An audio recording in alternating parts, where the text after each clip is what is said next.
smokes one. Deep right field, and it is gone. A grand slam for Preston Allen.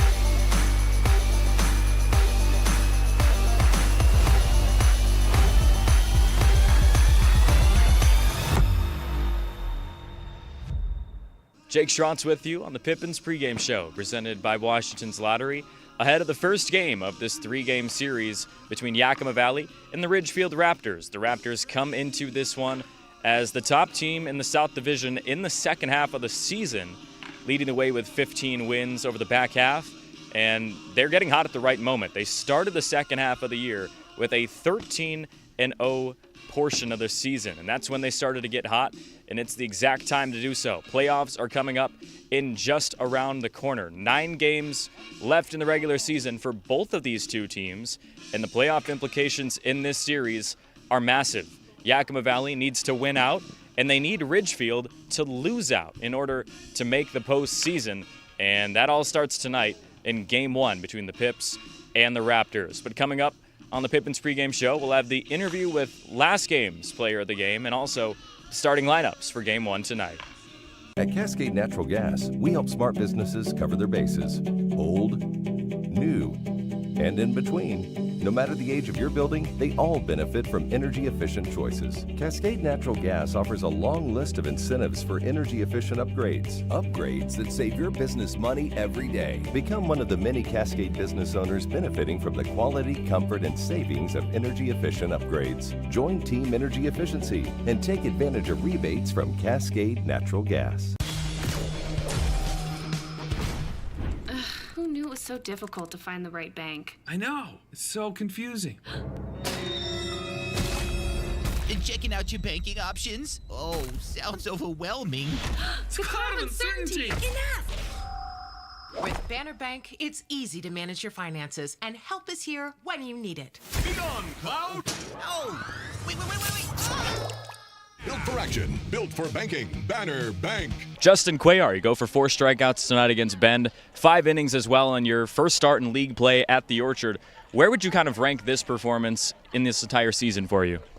You know, it's been tough. Those teams are really good, so I just had to compete and try to help my team win, but all I did is try my best, so I just kept doing strikes. I trust my defense still, no matter what happens, but I think we'll get better. We still got to trust the process no matter what, and we'll keep grinding no matter what. And for a good portion of this game, you were actually battling with an incoming senior at the University of Utah. So where does that confidence come in? I mean, you're just going into your first year in college to be able to go toe-for-toe with someone who's so experienced. I mean, I'll be honest, it's been super tough. I mean, I bet those players are really good. They know how to handle college baseball. I mean, learning to face grown men and not teenagers. So it's been tough. I mean, all I did is just do my job, do my things, no matter what. Just trust myself and just learn from it. And just real quick, as we wrap up this interview, I've heard the players calling you Moose. Where's the origins of that nickname from? Basically, I was just born, so I came out like a big old baby. So my mom just nicknamed my Moose. So I was pretty much probably 7 pounds. So I was pretty much a big baby. So that's why they call me Moose. All right, Moose Quarr goes for 4 strikeouts in this one. Pips dropped the game, but a solid performance on the mound from Justin Quarr. Come experience a truly unique all-American country music sensation as Runaway June takes the event center stage at Legends Casino Hotel on Saturday, August 3rd. It doesn't get any more country than this, with lead singer Stevie Woodward, Natalie Stovall, and Jennifer Wayne, the granddaughter of movie star icon John Wayne. Tickets to see this dynamic trio start at just $20 and can be purchased at Ticketmaster.com or the Legends gift shop. Don't miss a chance to see Runaway June. Legends Casino Hotel, Saturday, August 3rd. Get your tickets now. We've upped the stakes in our summer-long Winning Gone Wild drawings at Legends Casino Hotel, with over $80,000 in cash and a 2024 Jeep Gladiator up for grabs. Break free from your backyard weeds and head to Legends Casino Hotel every Thursday in July. Use your Legends Rewards card to pile up entries, and you could be exploring the wilderness in a new Jeep Gladiator on July 25th. When your winning nature calls, go to Legends Casino Hotel in Toppenish. Jake Schrantz back with you on the Pippins pregame show, presented by Washington's Lottery, Now it's time for the Game 1 starters between the Pippins and the Raptors, presented by Banner Bank. Leading off will be Casey Wayne, the right fielder tonight, to be followed by Drew Johnson and Dom Longo. 4, 5, and 6 will be Julian Angulo, Owen Egan, and Preston Allen, who has really heated up as of late, while 7, 8, and 9 will be Reese Sherman, Caden Kirschenbaum, and Aiden Morrison. Tyler Dish will get the start on the bump tonight for the Pippins as Yakima Valley looks to start this late-season playoff push, and it needs to start with a win tonight against the Ridgefield Raptors. First pitch for Game 1 coming up in just a moment from the Orchard. Welcome back to the Orchard as Yakima Valley has 9 more games in the 2024 regular season. And it starts with 3 games here at Yakima County Stadium against the Ridgefield Raptors. Top team in the South Division in the second half of the season, as we are just about set to get underway as Taylor Takata will lead things off against Tyler Dish, the Pippins' starting pitcher tonight. Dish from Yakima Valley College making just his second start in league play this summer, as this is maybe the most important stretch of the season for Yakima Valley. About 8 games back on the Ridgefield Raptors, as we see Tyler Dish's numbers here. Just over 15 innings pitched. Strikeout numbers are decent, but the walks are even with the strikeouts. That's something he's trying to work on, as it's now 1-1 against the second baseman Taylor Takata, the leadoff man for this 25-20 Ridgefield Raptors team that began the second half of the season with a 13-0 stretch. And they have been extremely hot, maybe the best team so far in the back half of the summer. Just 9 games left for both of these squads as they round up the 2024 regular season campaign, and this one's lifted out of play to the right side. Out there in right field tonight is Casey Wayne, as this Pippins lineup and roster has really been shaken up over the past couple of weeks. Aiden Morrison gets the start in center. A new middle infield as well, with Dom Longo at short, and Drew Johnson is in there at second base as Takata ropes this one down the line, and it's going for extra bases. Takata heading to second, and he has a stand-up double to lead the offense off. Number 12, Justin Harris. So just like that, this Ridgefield offense gets going and brings Desan Harris to the plate. Harris from Oklahoma, team that went 40-21 this past spring. Really good year for the Sooners. No doubt he's looking to make a big impact in 2025 with them. First pitch from Dish misses outside, and you'll notice the new uniforms for Yakima Valley, a mix of light and dark green, some of the colors in the Pippins colorway that you see on the top of your scoreboard as well. First time we've seen this uniform combo all season.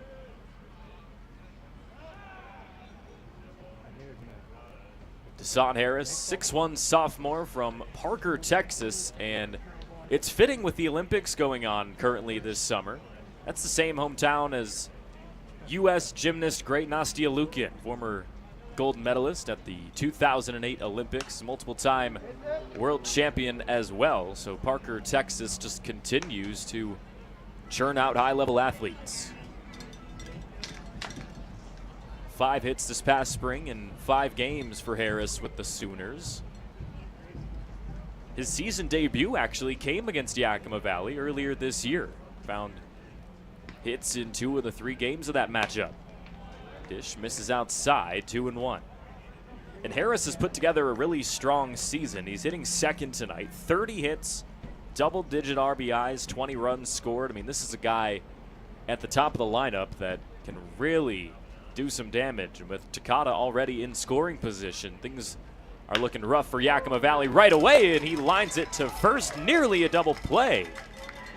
So not quite this time for Desan Harris, as that's Julian Angulo on the corner of the infield for Yakima Valley.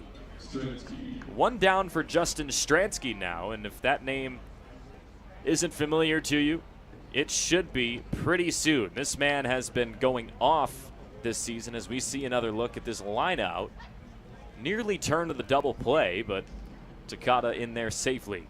I mentioned Stransky will become a familiar name for you throughout this series. He's got the most hits over the last week around the West Coast League. 13 hits over the last 7 days. Extremely productive. This one nearly hits him, and it's 2-0. The big thing with Stransky, you see the batting average. Second best in the West Coast League with 43 hits over 120 at-bats as well. So those aren't fluke numbers. That's just straight production. He chops this one left side and out of play. Stransky with hits in his last 6 straight games. And during that stretch, he's gone for only 1 hit, 1 time. All 5 of the other outings have been at least 2 or more base knocks. I mean, that's a hot streak for the ages as that one heads behind Stransky, and Takata will head to third. Dish starting to lose some of his control up there on the mound as it goes to 3 balls and a strike. Tough spot for the Pips early on in this contest. They need to win out, and they somehow need this Ridgefield Raptors team to lose out the rest of the regular season in order to squeak into the postseason. Stransky puts this one in the sky to right. Casey Wayne trying to find it on the run, and he makes the catch. They will test the arm. Wayne's throw to the plate is just quite not in time. A little bit too much arc on the throw, but that's a strong arm in right field. But Takata does score on the sacrifice fly. 1-0 Raptors here in the first.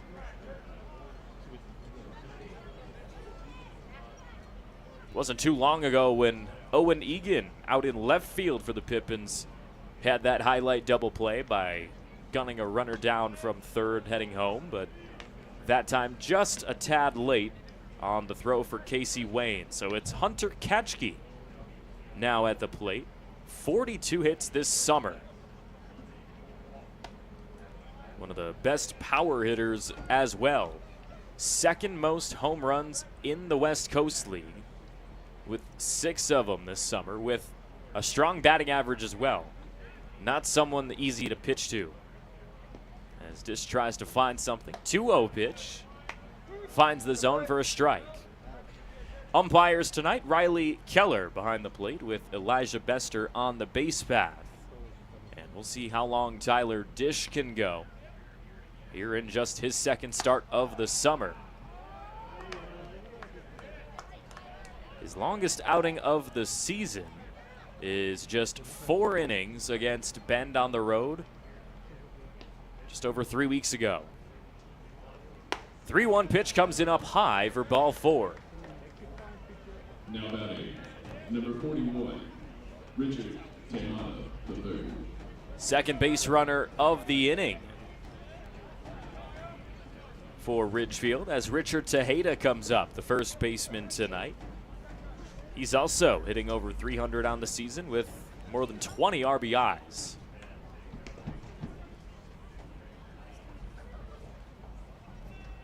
Dish delivers the first offering. Tejada pops this one up, maybe to the press box, and it'll go into the bleachers just in front of us.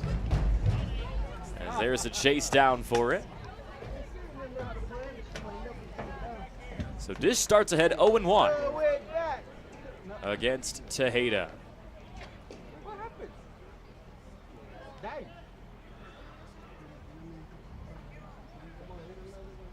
0-1 is way off, and it's all the way to the backstop. Not quite the inning that Tyler Dish has been looking for. As Katchke heads to second, and Tejada may not be too long from adding his 23rd RBI of the season. Comes from USC, heading into his sophomore season in just a couple of weeks. 1 ball and a strike here. It's coming from Dish. Foul tip to the glove One strike remaining before this top of the first is over. Dish find a way to put Tejeda away. The 1-2. Swing and a miss. First punch out of the game for Tyler Dish retires the side as Ridgefield brings one across in the top of the first.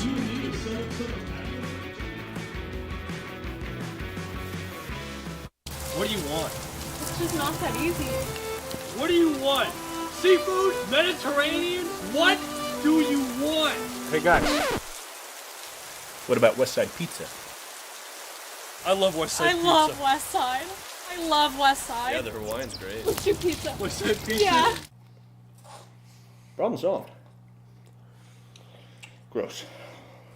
West Side Pizza, saving relationships since 1996. Tiffany Haddish, live on stage. You ever been in the club in a cute little outfit? You like, I got this for $22. I'm gonna meet me $1 million man in my $22 dress. No, you're not. Legends Casino Hotel Toppenish, Friday, September 13th. You be in here dancing, feeling all good and stuff. You raise your arm up and you got a big old hole in your armpit. Get tickets now at the Legends Gift Shop and Ticketmaster.com. Legends Casino, Friday, September 13th. Invest in yourself. That's all I'm saying.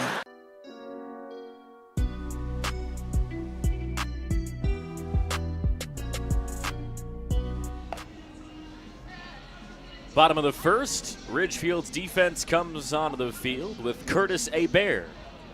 Starting pitcher for the Raptors tonight, junior from the University of Portland, the WCL All-Star this summer. You see a look at his numbers, pretty strong in 2024.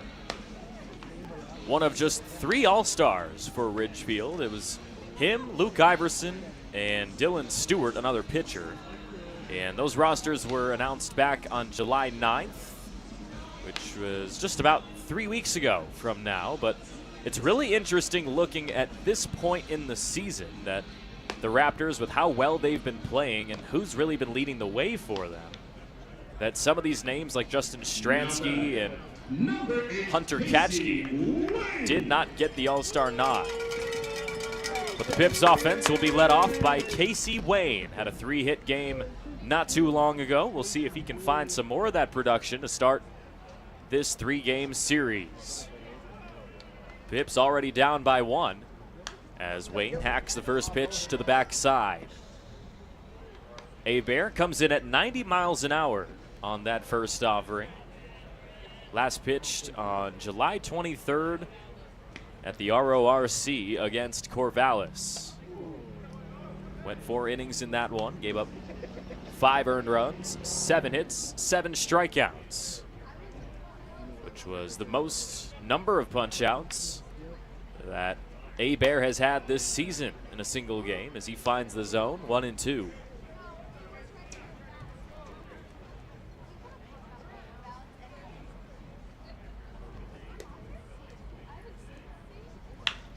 On the ground, left side, but foul. Casey Wayne, one of the few players in the West Coast League with at least 30 hits and 30 runs scored.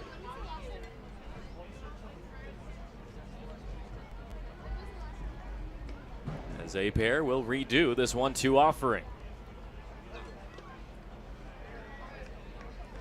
Hebert hails from Anchorage, Alaska, and if you didn't know they played baseball in Alaska, they do, and they actually produce some pretty good talent.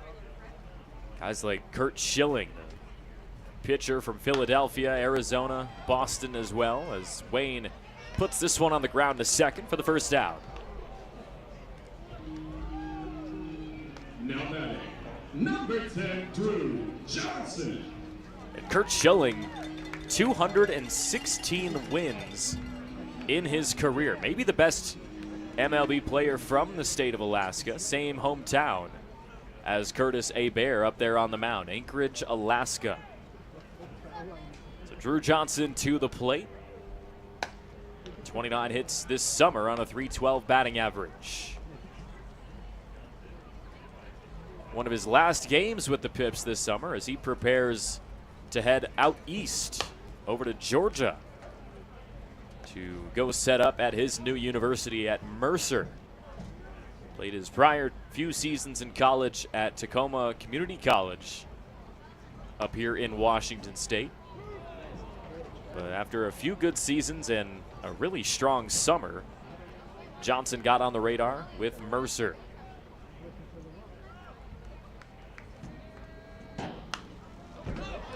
Puts this one out of play, 2-2. And Johnson only played in one game against Bend this past weekend, and his presence was definitely missed. Pips got swept in that series as here he is, ropes one into right field. Might be extra bases, and Johnson's heading to second. The throw is wide, and he has a stand-up double. So just like that, the Pips find their first hit of the ball game, and it's a double in the top, double in the bottom of this first frame. Let's take another look. Just wrapped his bat around it, sent it to the right side, and not much that Hunter Katchke in right field could have done for that one. So Dom Longo comes to the plate with a man in scoring position. That man, Drew Johnson, in the middle of your screen. Drewby has been fantastic this summer for the Pips. That's hit number 30 on the season for him now. 8 extra base hits as well. Added a triple in his lone outing against Bend on Sunday this past weekend. As Longo swings and misses and falls behind 0-2.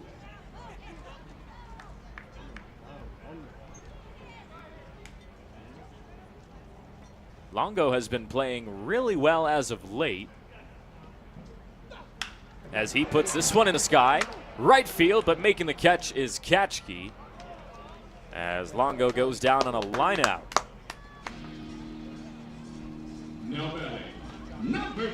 He got all over that 92-mile-an-hour offering for Bear, but luckily for Hunter Katchke, it just was right in front of him.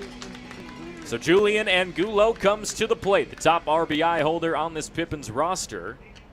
One of the best in the West Coast League. Could add number 30 if he can bring Johnson in to tie this ball game up. Bounces away, and it'll become easier. Drewby to third, and Angulo only has to advance him 90 feet.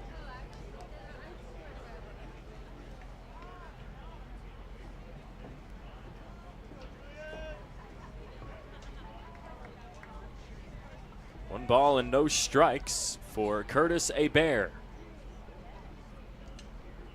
Wind blowing in from right, as that time he misses the zone as well. Pippins 3-8 in their last 11 series since these teams last met in mid-June. Angulo to the right side. If it stays fair, it's a tie ball game. Angulo will hold at first, and it's an RBI single.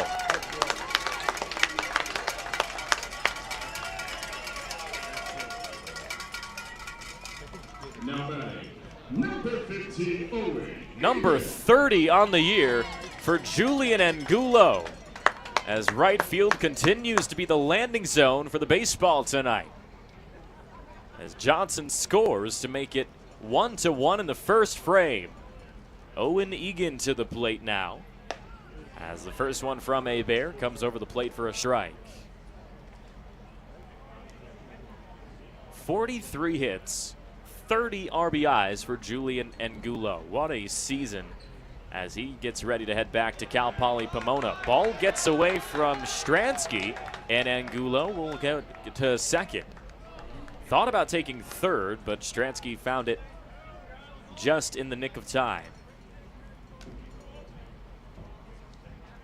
Stransky's a great catcher. It's not easy to get a ball past him, but that time just could not quite handle that bouncer from Curtis Bear. 1 ball and a strike with 2 outs. Egan swings and misses, 91 miles an hour. Ridgefield comes into this series after they've taken down the Cowlitz Black Bears 2-1 this past weekend. Egan on a line, it's left center, and it's down for a hit. Angulo gets the signal. Ball is bumbled in left, and the Pips lead 2-1.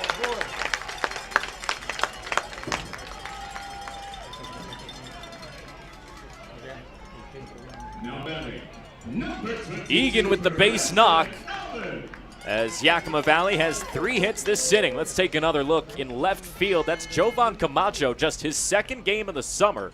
Struggling to pick the baseball up, may have had a chance to gun down Angulo, who ended up coming around to score. But instead, it's 2-1 Pippins.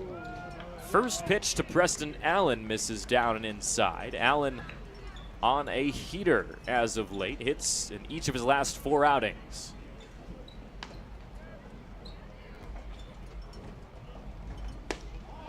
It's been very important that he has been able to return to all-star worthy performances as of late, as this Pippins offense has kind of been stunted since he went cold in early July. 2-0 pitch comes in the inside. 3 balls and no strikes to the newly committed Cal Poly Pomona product. Will be teammates with the man who just scored a minute ago, Julian Angulo. The 3-0. Down for ball 4, a 4-pitch walk of Preston Allen. So 2 outs, and Yakima Valley continues to do damage. Number 27, Reese Sherman. 2 base runners on now for Reese Sherman, the 7th batter that's come to the plate for the Pippins in the bottom of the first. Curtis Hebert starting to lose control of this game. And Sherman has got plenty of power to continue this damaging inning for Yakima Valley. Participated in both the home run derbies against Walla Walla this summer. Smacked a couple of them in live action as well. First one to Sherman. Over the plate for a strike. Ready to head back to Gonzaga in this upcoming season. Got to imagine he'll have a big role as the catcher for the Bulldogs. Sherman began this season DHing only as he recovered from an injury. Wasn't quite able to be a full-time catcher early on, but over the past month and a half, he has been in the mix. Him and Mauricio Gordato have done a fantastic job behind the plate for the Pippins.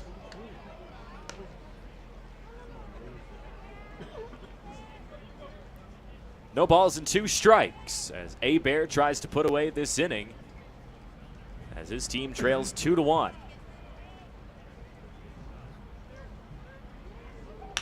Sherman, a bouncer up the middle.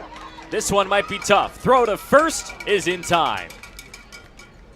That's the 3rd out as Yakima Valley makes it 2-1, heading to the 2nd on some big swings of Julian Angulo and Owen Egan, as Yakima Valley needs to pick up some late season wins, and game 1 of this series starting out as a good one.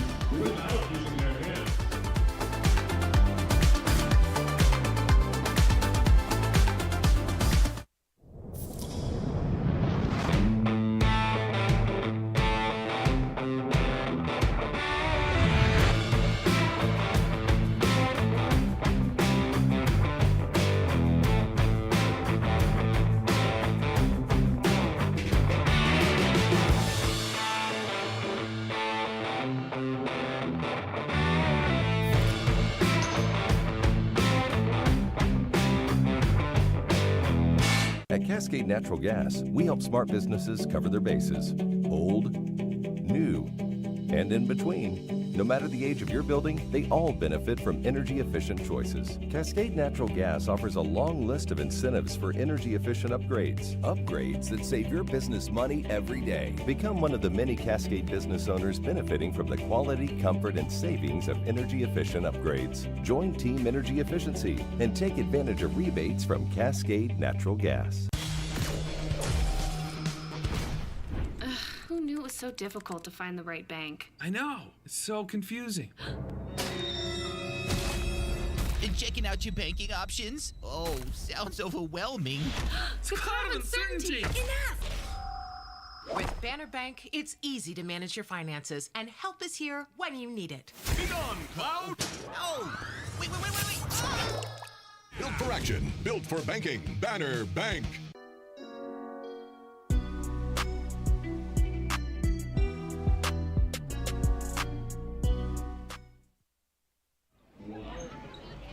Top of the second, 2-1 Pippins lead after a couple scored in the bottom of the first. Yakima Valley needs to win 9 straight in order to even have a chance to make the postseason.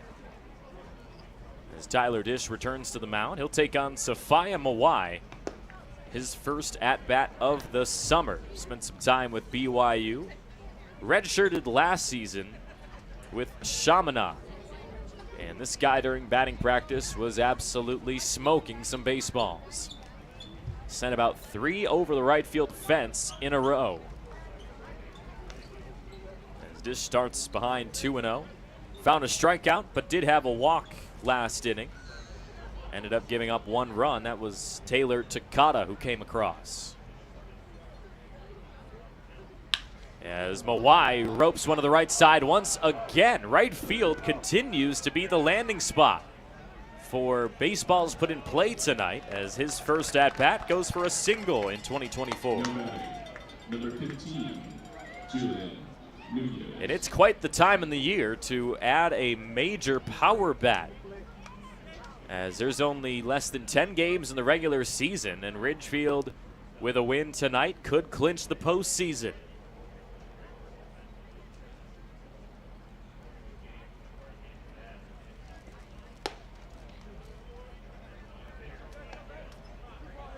Missed up high to Julian Nunez. 5'10" senior from San Diego, California. As Dish delivers up high once again.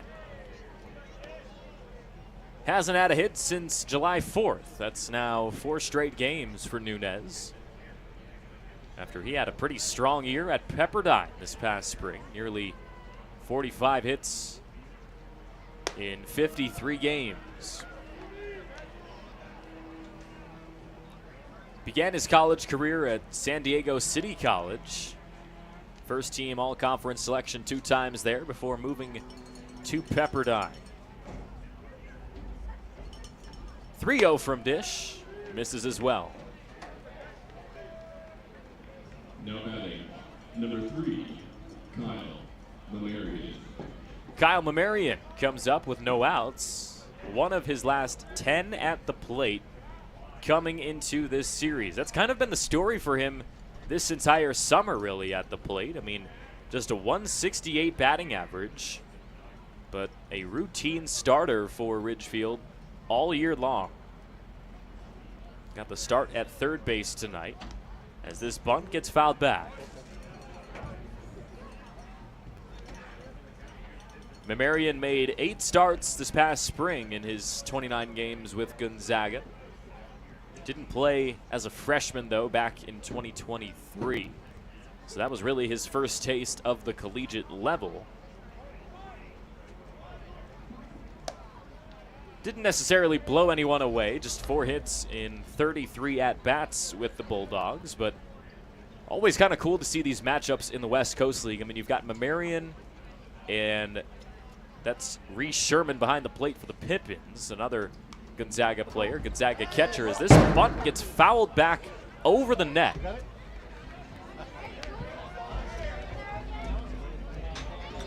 One ball and 2 strikes to Kyle Mamarian, as Tyler Dish still looks for the first out of the inning.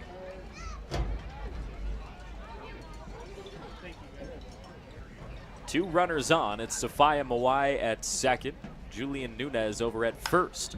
And Mamarian puts this one in the sky. Casey Wayne in right will make the catch, and no one will test his big arm. Now batting, number 1, Jovan Camacho.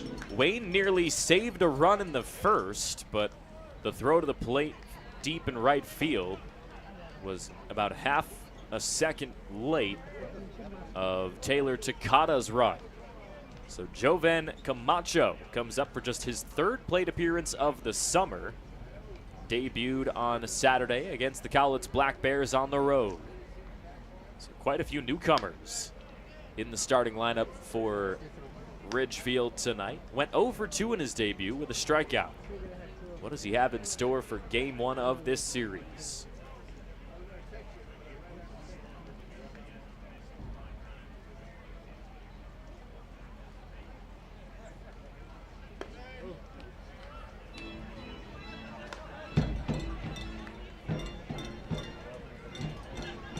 And Camacho's brother Ryan also on this Raptors squad, both of them from West Texas A&M.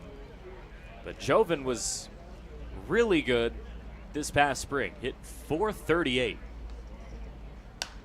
As he lifts this one left side, and it's foul. Camacho was part of the Raptors squad last year as well. He played in just 10 games, but found 14 hits. I mean, that's really a lot of impact in a short amount of time. And I think that's what Ridgefield is hoping for this late season push that they make to potentially secure the second half West Coast League title in the South Division.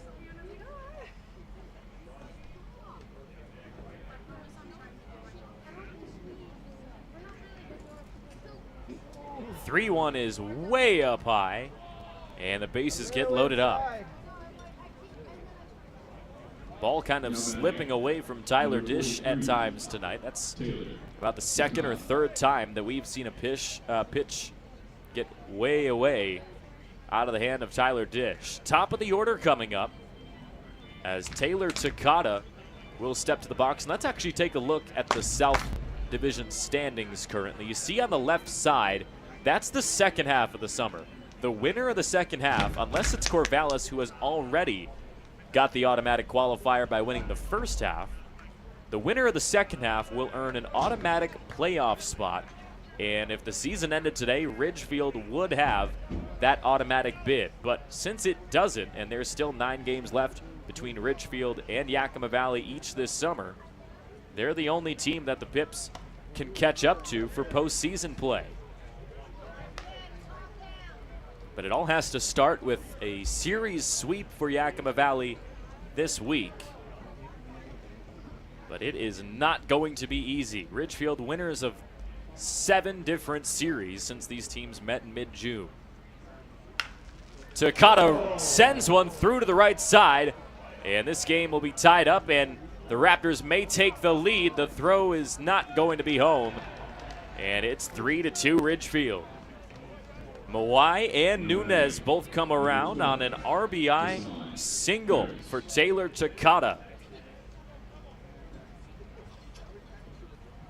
What a start to the series for him as he starts today 2 for 2.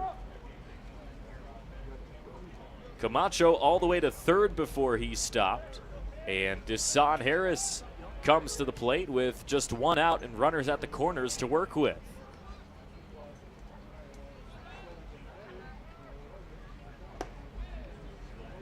Dish misses high and inside to Harris. One of the only guys in this lineup so far that has not reached base at least once. It's been Harris, Stransky, Tejeda, and Kyle Mamarian. And now he lifts one deep to right field. Casey Wayne is seeing a ton of action tonight. It's down for an extra base hit, and Desan Harris has a stand-up double to make it 4-2 Ridgefield. Now batting, number 22, Justin Stransky.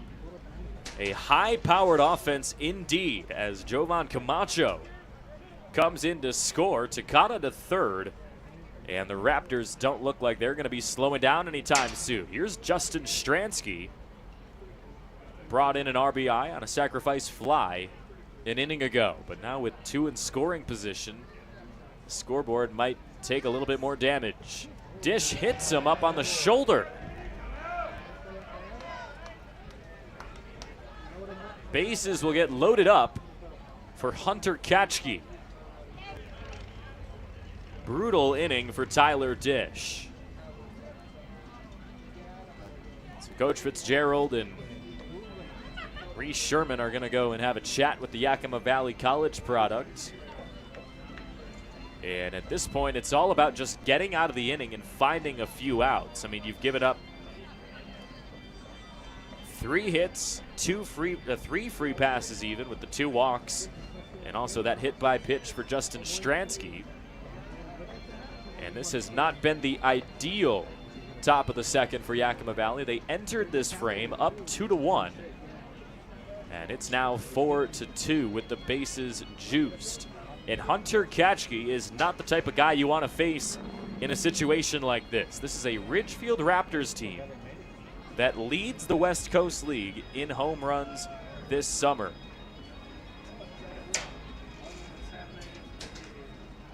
They've got 21 of them. They're the only team in the WCL with 20 or more this late into the season. Nanaimo is close at second place with 18 of them.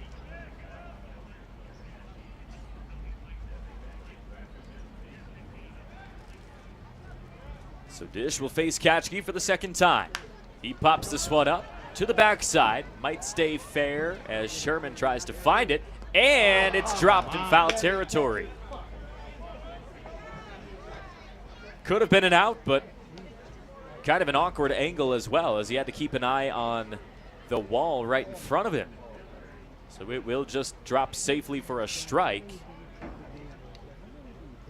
As Sherman returns behind the plate, 0-1. As we take another look at this chase down.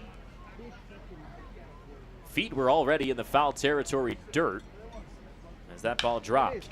Katchke ropes one to left center all the way to the wall. And the Raptors will extend on this lead. Stand-up double for Katchke, and it clears the bases. 7-2 Raptors. Now batting, number 41, Richard Tejada III.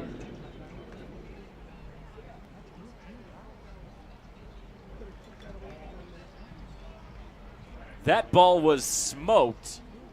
104 off the bat for Hunter Katchke as Richard Tejada comes up for his second at bat, and the Raptors may be batting around in the second. Dish misses outside. Tejada struck out to end the first frame, but with only 1 out, it's looking like Tejada may be able to do even more damage on the scoreboard. On the ground, through the gap to the left side, and Katchke will stay at third, but it's a base hit for Tejada.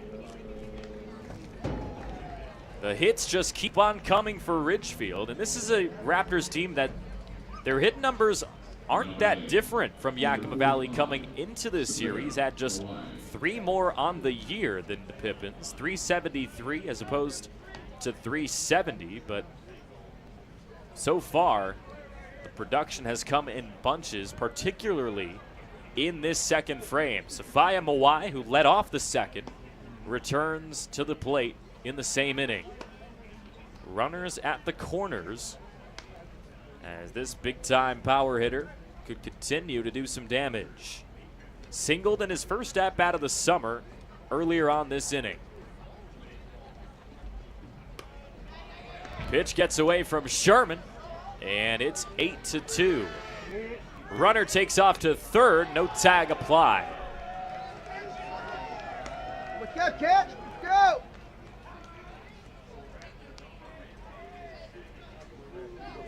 Eight to 2, Raptors lead.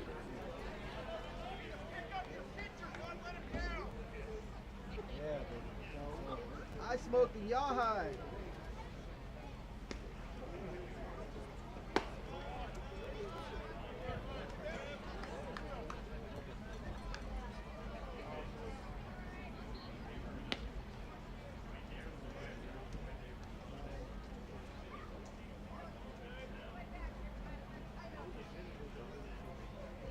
.3-0 pitch to Mawai is way outside for ball 4. Now batting, Number 15, Julian Nunez. Already some action in the Yakima Valley bullpen as Nick Lewandowski warming up his arm as this second inning continues to be an issue for the Pippins. And Tyler Dish will get met on the mound, and looks like his night might be over. Nick Lewandowski coming into the ball game as 7 runs come across already with just 1 out in the second.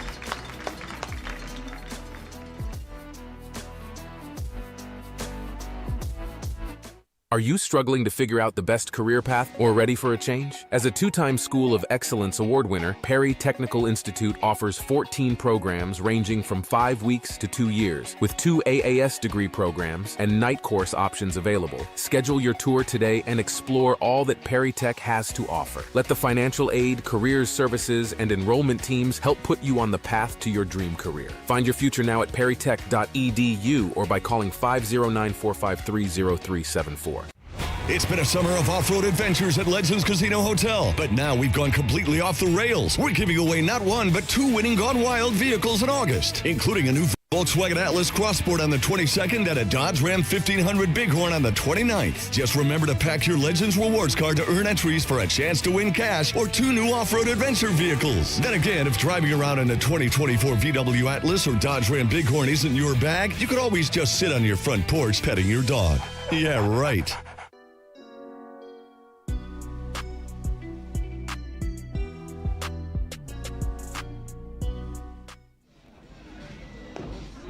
Tyler Dish's night is over after this second inning really got away from him as the Raptors offense has exploded.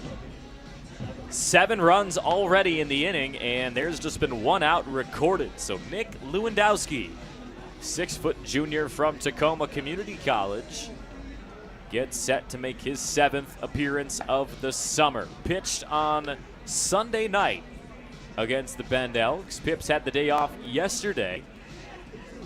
As here on Tuesday night, he returns to the field. Pitched 3 innings in that game, gave up 3 hits, but found 2 strikeouts, and did not allow an earned run or an unearned run either. And it's a big spot for Lewandowski. He has to find a way to stop the bleeding in the second, as Ridgefield has already batted around as Julian Nunez comes back to the plate. Runners at the corners, Tejeda at third, and Mawai is at first as Nunez pops this one up to the left side of the infield, and Longo will make the catch. 2 down in the second as Kyle Mamarian comes up. Number 3, Kyle Mamarian. And you just got a feel for Tyler Dish at this point. I mean, this late in the season, you have been putting some pretty solid outings together over the last month, and this one just got away from him. Ran into a blazing hot Ridgefield Raptors team at the wrong time. And for the Pippins, they need to win out in order to make the postseason, or at least have a chance to. And that's going to become a struggle the rest of this game, already down 8-2. Raptors this weekend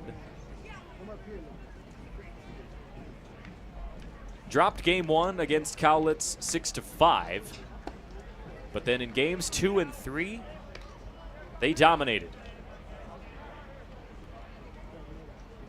Put up 12 runs to win game 2, 12-2, and brought in 10 in game 3 for a 10-6 victory. Mamarian on the ground to second. Johnson scoops it up and goes the short way to finally retire the side. 7 runs in the second as Ridgefield leads 8-2.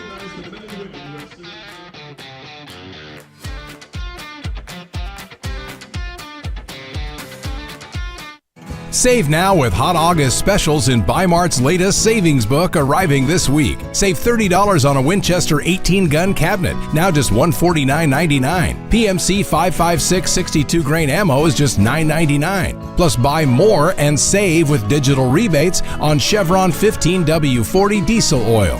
Buy 3 gallons and save $10. Buy 6 gallons and save $25. Save now store-wide with our latest savings book only at Bi-Mart. Hey, your homework done? Yep.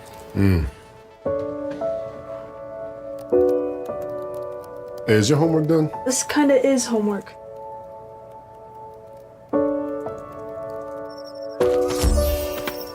So, what do you think? I'm so proud of you. Can I play some more? Is all your work done? Washington's Lottery is a proud partner in the goal to promote college and career training. Each time you play, you're helping students statewide.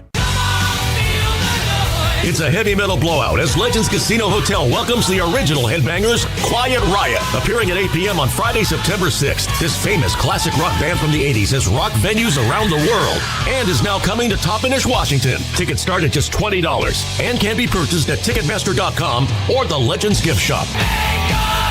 Don't miss Quiet Riot and come feel the noise live at Legends Casino Hotel. Friday, September 6th. Get your tickets now.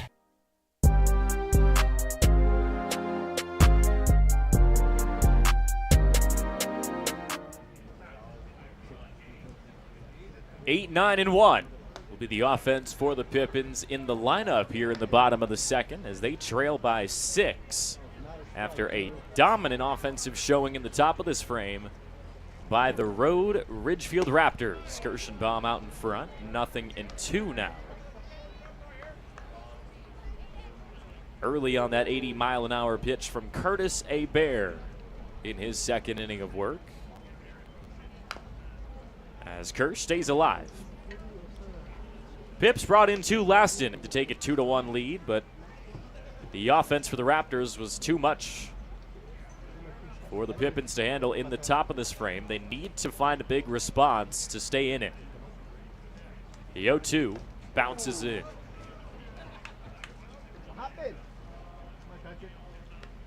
Pippins in a bit of a rough stretch, to say the least. They enter this midweek series losers of 9 of their last 10 games. Dropped 3 straight to Bend this past weekend. 2-1 in the midweek against Walla Walla, and were swept by Wenatchee a couple weekends ago.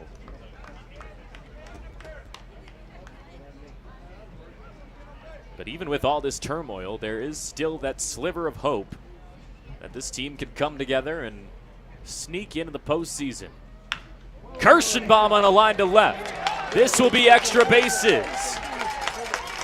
He's heading to second, and I think the ball's out of play. So Kirschenbaum, he's going to run to third. I don't know if they're going to let him stay there. And now Riley Keller will tell him that's a ground rule double, so he has to head back to second. But that's a good start to this second inning, as the Pips really need to bring some offense right here. Big swing from Kirschenbaum, hit number 7 on the summer, as he just rifles one past Kyle Mamarian at third base. Here's Aiden Morrison coming to the plate, a guy who is absolutely due for a hot streak at some point this summer. 3 for 27 in league play. Had over 50 hits at Whitworth this past spring, though. Been one of the biggest question marks this summer, as Morrison clearly has the talent, but hasn't had too many opportunities to show it. Just 27 at-bats all season. As the Pippins outfield is a tough competition to become a routine starter in, as Morrison puts one on a line, and the shortstop Nunez is able to grab it. Nearly a double play, but nice job by Kirschenbaum to shuffle back to second base. Thought that one had a chance from Morrison for a second to maybe get over the glove of Nunez at short, but instead there's one down for the top of the order, and Casey Wayne coming up.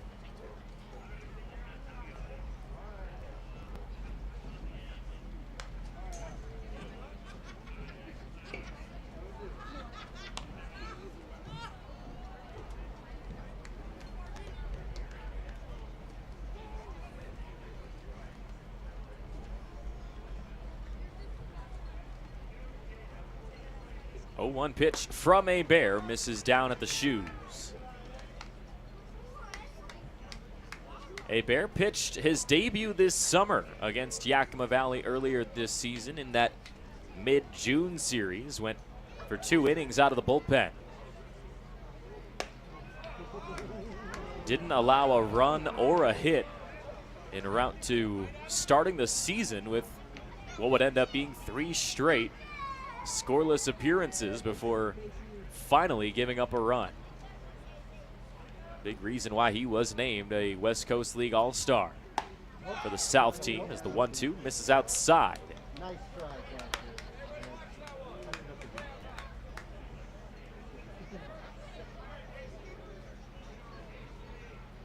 Wayne 0 for 1 tonight with a ground out.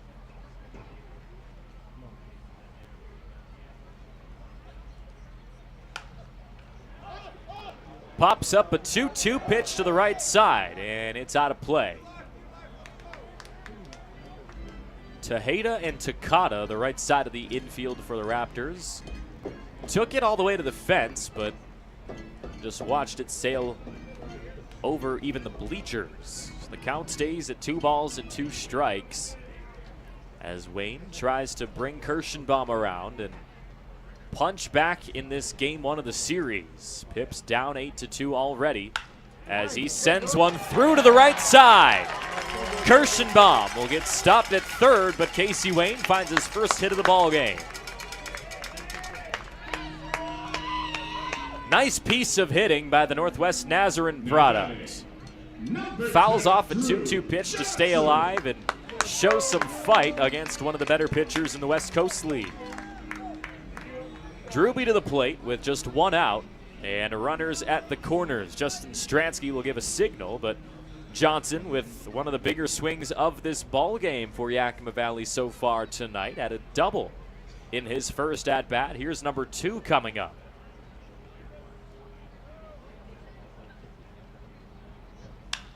Over the middle and belts it into the sky, right field. Katchke coming under it, makes the catch. He will throw home, and it's a little bit wide. Kirschenbaum flashes the wheels from third, and it's 8-3.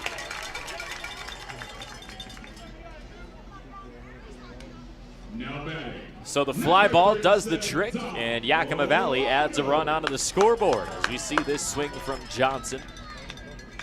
Katchke makes the catch, and the throw may have been in time if it was accurate, but Kirschenbaum able to dodge and weave his way home.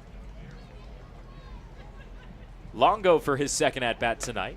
Takes a pitch on the inside.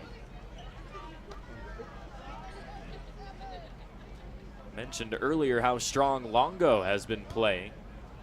Had his second multiple hit game of the season this past Friday against the Bend Elks. Went 3 for 4 with 2 runs scored. If the Pips were going to win any of the games, it was going to be that one on Friday. Didn't end up happening, but big reason why Yakima Valley was even had a chance in that game was because of Longo's performance.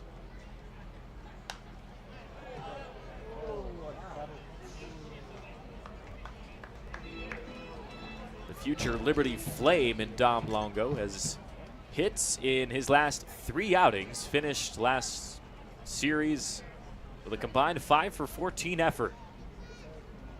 But what can he do in a 1-2 count with 2 down against a Bear? This one misses outside, 2 balls and 2 strikes. Working with Wayne at second as the Pips try to continue to cut into this now 5-run deficit. Still plenty of time in terms of game time to make this comeback, but with the way that Ridgefield offense got going earlier this inning, I mean, can't imagine the scoring will stop at 8. Brought in 7 in the top of this second frame. Longo pops this one up right side. Tejeda chasing it, and now he'll get called off by Takata, who drops the foul ball.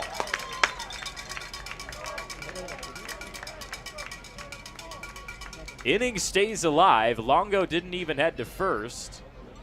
As Casey Wayne, when he was coming around, he told him to keep his head up. Longo kind of smacked his bat into the dirt, some frustration early on, as he thought he just ended the second frame. So he has some found money against Curtis Hebert right here. What can he do with it? Payoff pitch over the middle for a called strike. Full count punch out, and Riley Keller sends the Pippins packing with a called strike 3. 8-3 ball game heading to the third. Okay, fans. What do you want? It's just not that easy. What do you want? Seafood? Mediterranean? What do you want? Hey guys, what about West Side Pizza? I love West Side Pizza. I love West Side. I love West Side. Yeah, the Hawaiian's great. Let's do pizza. West Side Pizza? Yeah. Problem solved. Gross. West Side Pizza, saving relationships since 1996. Tiffany Haddish, live on stage. You ever been in a club in a cute little outfit? You like, I got this for $22. I'ma meet me $1 million man in my $22 dress. No, you're not. Legends Casino Hotel Toppenish, Friday, September 13th. You be in there dancing, feeling all good and stuff. You raise your arm up and you got a big old hole in your armpit. Get tickets now at the Legends Gift Shop and Ticketmaster.com. Legends Casino, Friday, September 13th. Invest in yourself. That's all I'm saying.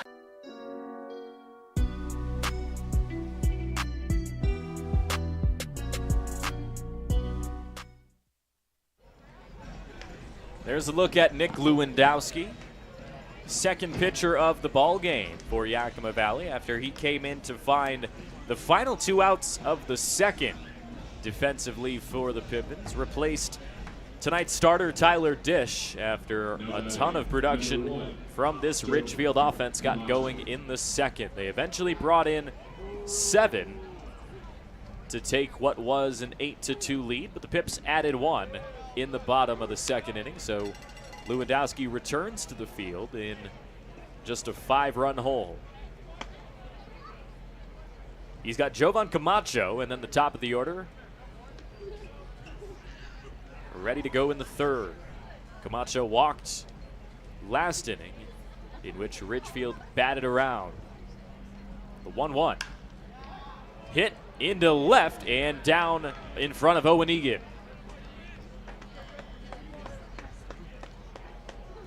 Camacho with his first hit of the summer, and he leads off the third inning pretty well. Top of the lineup, ready to go with Taylor Takata now. 2 for 2 so far in this ball game, a double and a single. Brought in 2 runs in his last at-bat. What can he do in his third try as he takes on Nick Lewandowski for the first time?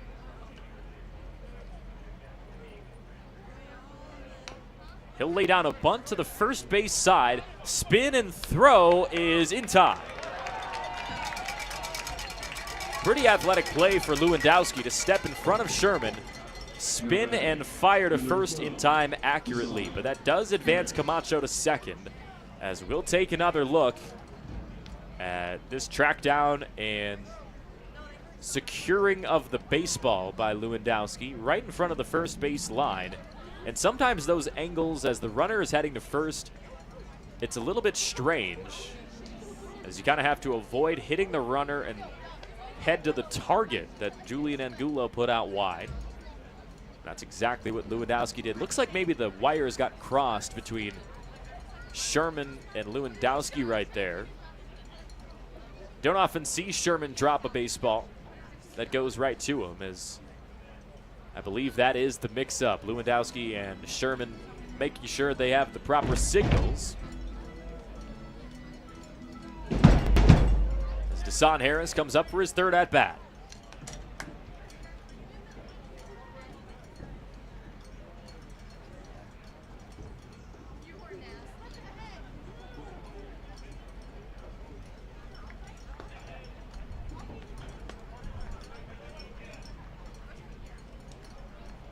Harris had an insanely strong start to the month of July. This is the final day of July here on July 30th. As he bounces this one up the middle, Johnson will secure it and throw to first in time.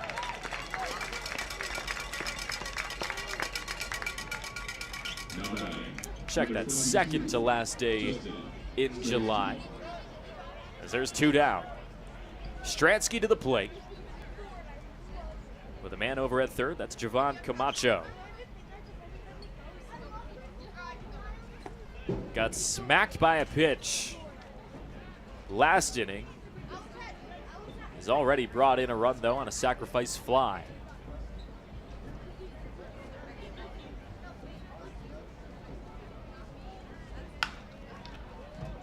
Slaps one to the left side and foul, and makes it 1-1. Stransky from Fresno State, the Bulldogs, spent 2 seasons as well at Lower Columbia College. First team in 2022, first team in 2023. First team All-Region as a freshman.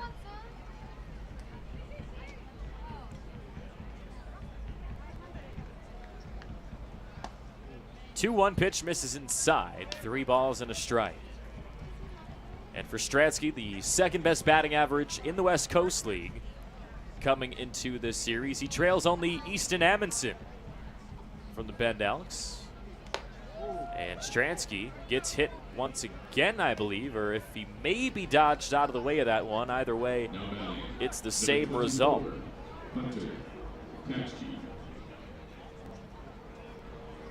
think he was able to dodge it. So he draws a walk. And if that name, Easton Amundsen, sounds familiar to the Pippins fans watching tonight, he dominated for the Elks this past weekend. Hit the lone home run of the series, nearly hit another one the day after. Put together multiple hits, leading the way for that Bend Elks team that continues to really push up against this Raptors team in the second half standings. 13-5 now, as Ridgefield at 15-4 in the second half, still in danger of not quite securing that automatic qualifier. Kachki to the right side and foul, and Angulo watches it head of the tents. Kachki with a massive swing his last time up, a 3 RBI bases clearing double.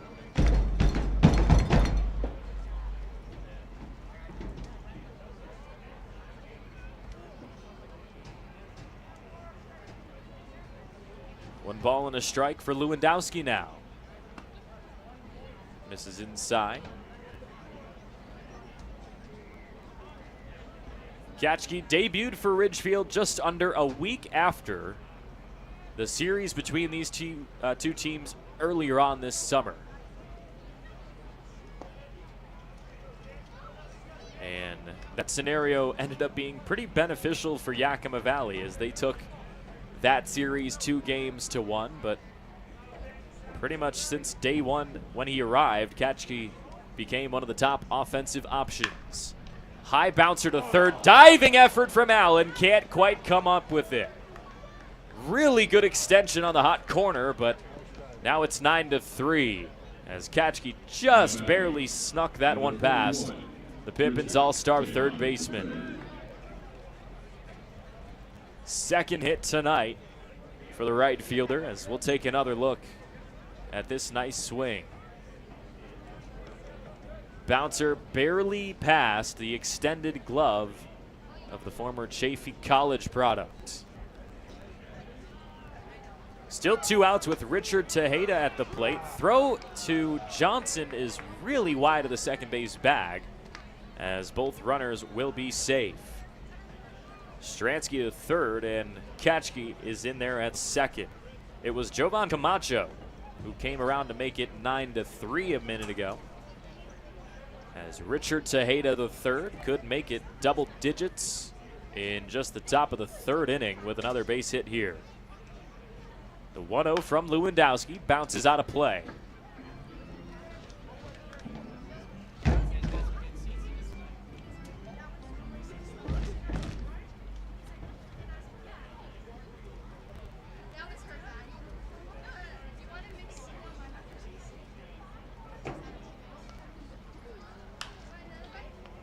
Hit to right, and Casey Wayne will find it to make the catch.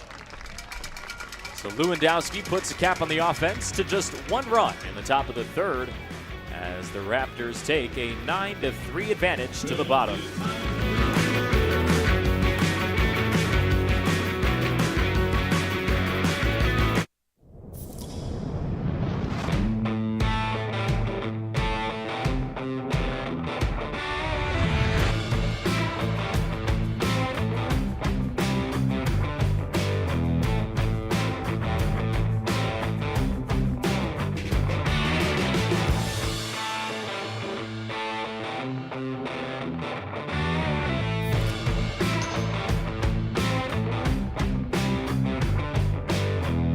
At Cascade Natural Gas, we help smart businesses cover their bases. Old, new, and in between. No matter the age of your building, they all benefit from energy-efficient choices. Cascade Natural Gas offers a long list of incentives for energy-efficient upgrades. Upgrades that save your business money every day. Become one of the many Cascade business owners benefiting from the quality, comfort, and savings of energy-efficient upgrades. Join Team Energy Efficiency and take advantage of rebates from Cascade Natural Gas. Who knew it was so difficult to find the right bank? I know. It's so confusing.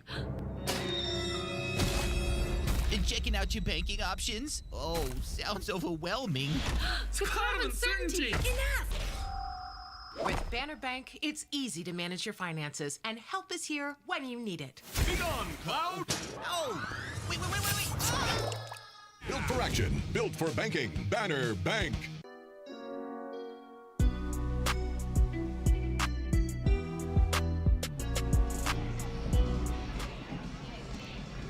Four, 5, and 6 will come to the plate for Yakima Valley. Julian Angulo, Owen Egan, and Preston Allen as they look to continue to ignite this Pippins offense down 9-3. Curtis Hebert out there on the mound for the 3rd frame. He has been solid tonight. 5 hits, 3 runs. Found his lone strikeout last inning. Pippins trying to continue to get on him as Angulo. First pitch nearly hits him, and he has to step out for a moment.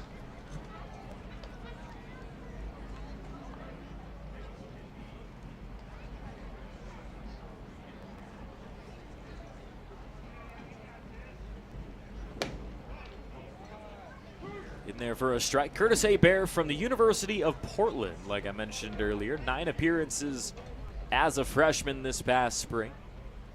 24 earned runs in just under 13 innings pitched with the Pilots. As a freshman, improved his numbers drastically in 2024, though. Going for a 4.42 ERA. As Angulo swings and misses 2-2. Didn't make any starts this past spring. So this summer has provided that good opportunity for Hebert to continue to work on that skill set. A roller to short. Nunez guns down Angulo.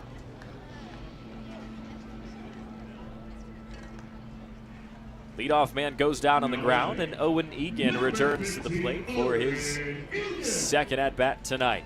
Had an RBI single a couple of innings ago as he looks to follow it up with some more production.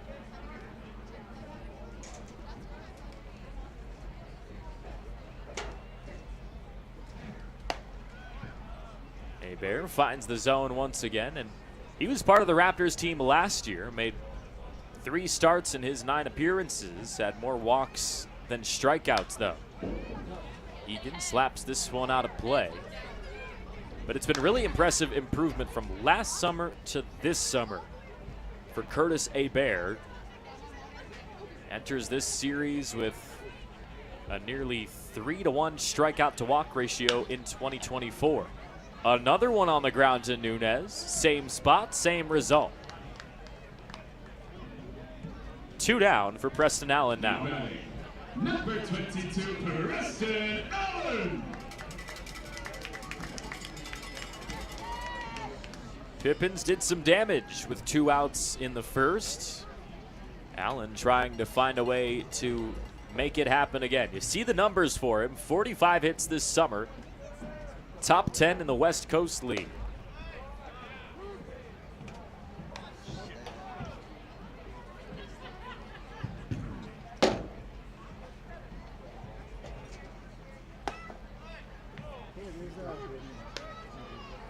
Strikeout numbers for Allen have been the main Achilles heel, though, as 45 does have him tied for the most in the WCL this summer. But if he'll lead the team in hits, I mean, you'll take some high strikeout numbers when the offense really revolves around him. On the ground to second this time, and Takata throws Allen out. Good response inning for Curtis Hebert. 3 straight on the ground to end the inning. Top of the 4th coming up in a 9-3 ball game.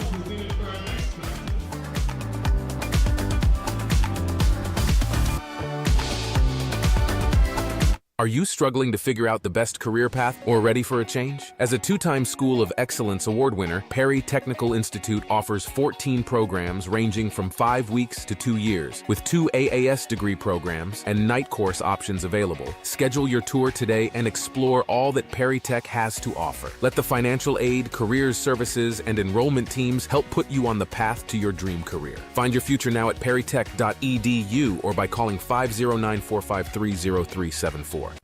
It's been a summer of off-road adventures at Legends Casino Hotel, but now we've gone completely off the rails. We're giving away not 1, but 2 winning Gone Wild vehicles in August, including a new Volkswagen Atlas Crossport on the 22nd and a Dodge Ram 1500 Bighorn on the 29th. Just remember to pack your Legends Rewards card to earn entries for a chance to win cash or 2 new off-road adventure vehicles. Then again, if driving around in a 2024 VW Atlas or Dodge Ram Bighorn isn't your bag, you could always just sit on your front porch petting your dog. Yeah, right.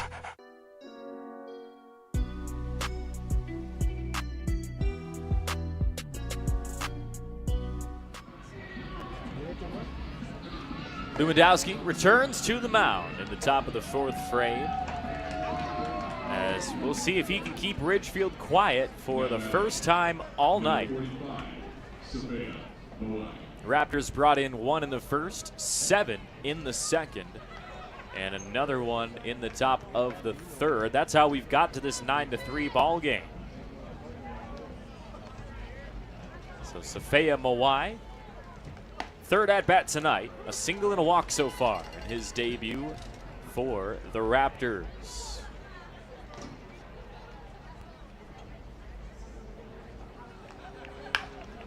He smokes one deep right field all the way off the wall.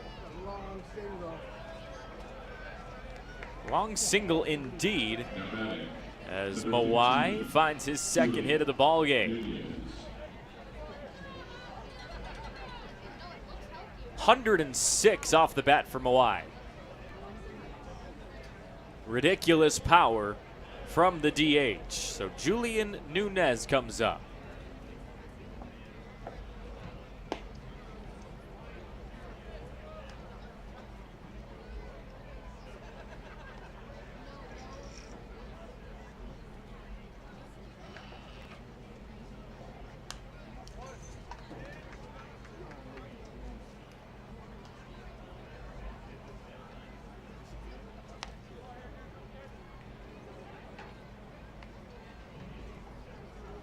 Well, I played in a good portion of the summer with the Holly Springs Salamanders and part of the Coastal Plain League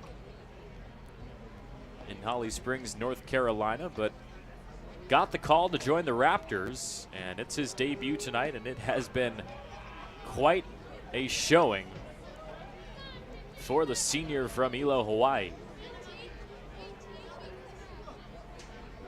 Nunez ahead 3-1 as Lewandowski looks to put him away.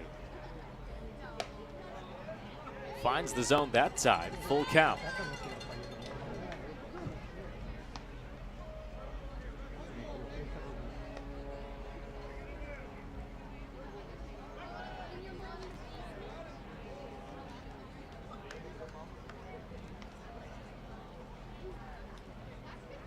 Mawai has had an interesting journey in his collegiate career. He's heading into his senior year of eligibility, as that's a full count walk of Julian Nunez. Began his career at Hawaii with the Rainbow Warriors, then moved to BYU. Now he's at Chaminade after a redshirt season, so he's been all over the place.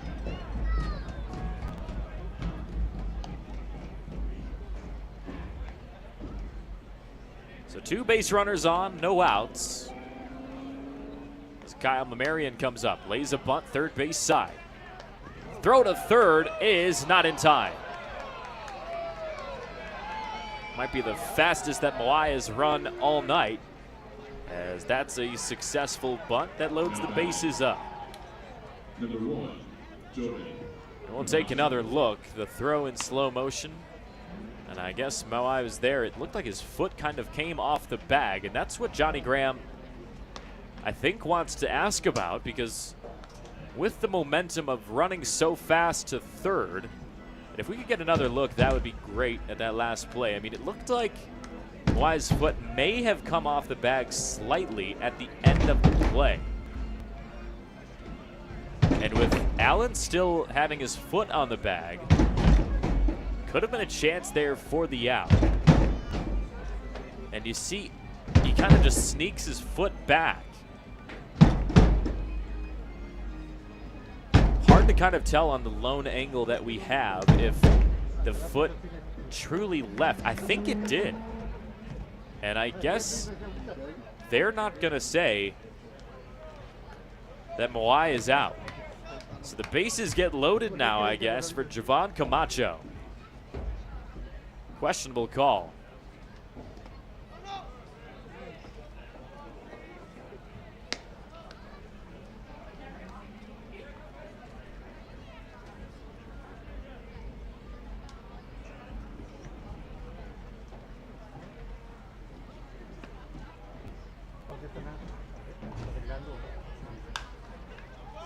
Camacho skies it, shallow center field. Aiden Morrison trying to find it, and he makes the catch. They won't test the arm, as that's the first out of the inning. Good job for Louis backstage to make the save on a ball that gets past Sherman. Number 43, Takada, for his 4th time in as many innings, comes to the plate. 2 hits and a sacrifice bunt so far, but with the bases loaded, you imagine they will let him swing away with 1 out. No homers this season, and the Orchard has been a graveyard for fly balls. As he pops this one up the right side, and Gulo trying to find it in foul territory against the net, makes the catch. Really nice play by the Pippins first baseman, and that's a 1-pitch out of the leadoff man Takada, delivered by Lewandowski. 2 down with Desan Harris now. No runs have come across yet. And if Louis can work out of this bases-loaded jam, that would be quite the impressive outing in the top of the 4th. Can't quite find the zone on the first try against Harris.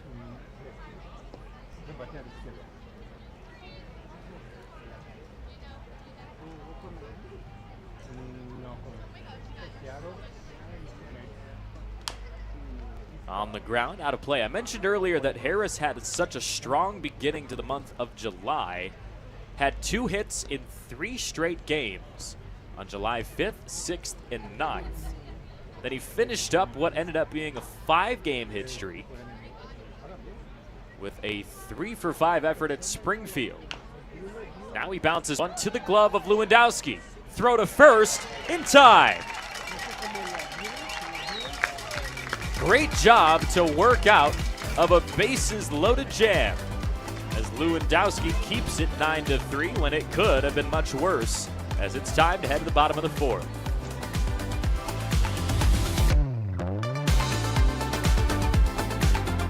Save now with hot August specials in Bi-Mart's latest savings book arriving this week. Save $30 on a Winchester 18-gun cabinet, now just $149.99. PMC 5.56 62-grain ammo is just $9.99. Plus buy more and save with digital rebates on Chevron 15W40 diesel oil.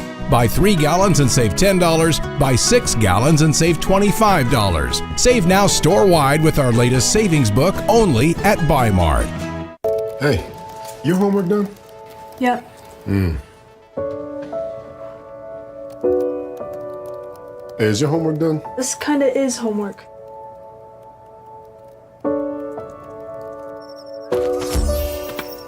So, what do you think?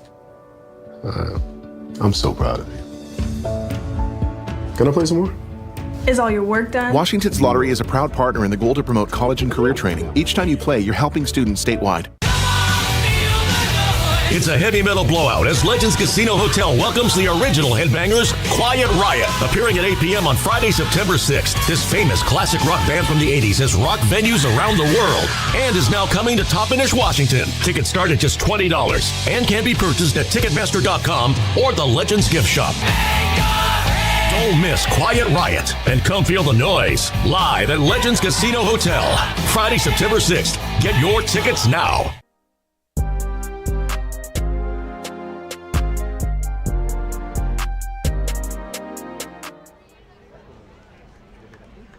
Bottom of the fourth of a 6-run ball game as Reese Sherman fouls the first pitch off.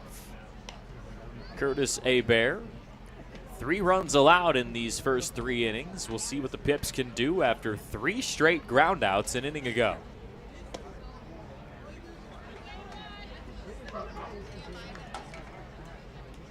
Speaking of the groundouts, Sherman has gone down via the groundout in his lone at bat tonight.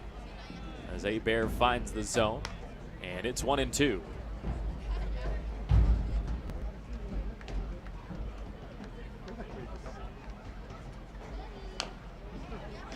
In play to third, and it's away from the glove of Mamarian as he struggled to pick it up off the bounce.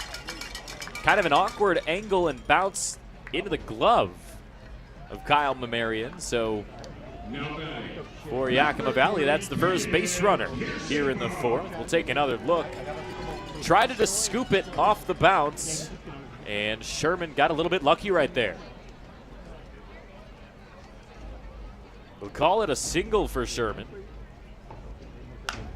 As Kirsch pops this one up to the backside. Over to the right now as it trails toward the dugout. Over the net, barely. Just saw the Pippins first baseman Julian Angulo make a catch, making contact with the net. Catch it! As a nice track down by young Pippins fan. She didn't spill the beer!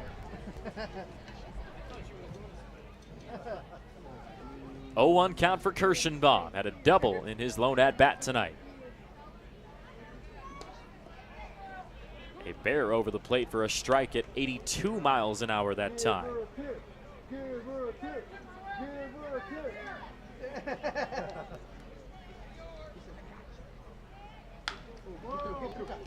Gets past the glove of Nunez. Kirschenbaum with his second hit and as many tries tonight.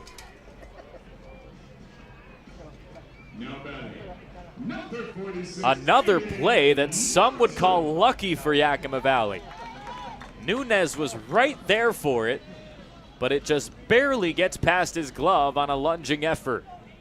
May have even been a double play ball, but instead there's 2 on and no outs. Aiden Morrison to the plate. What can he do? Bunt gets fouled off, couldn't quite pull it back in time.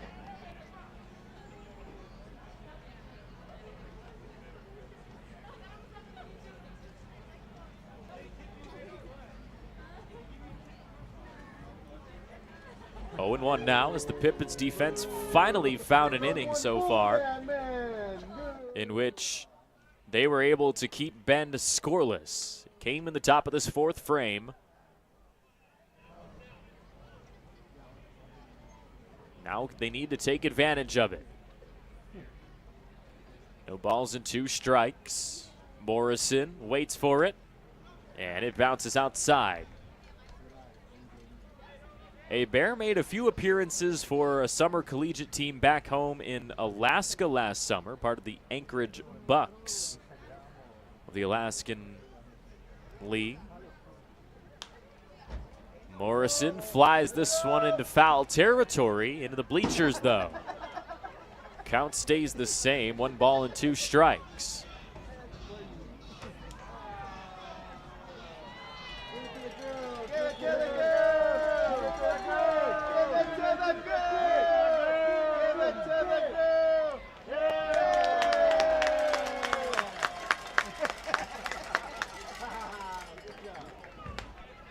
And a called strike 3 against Morrison.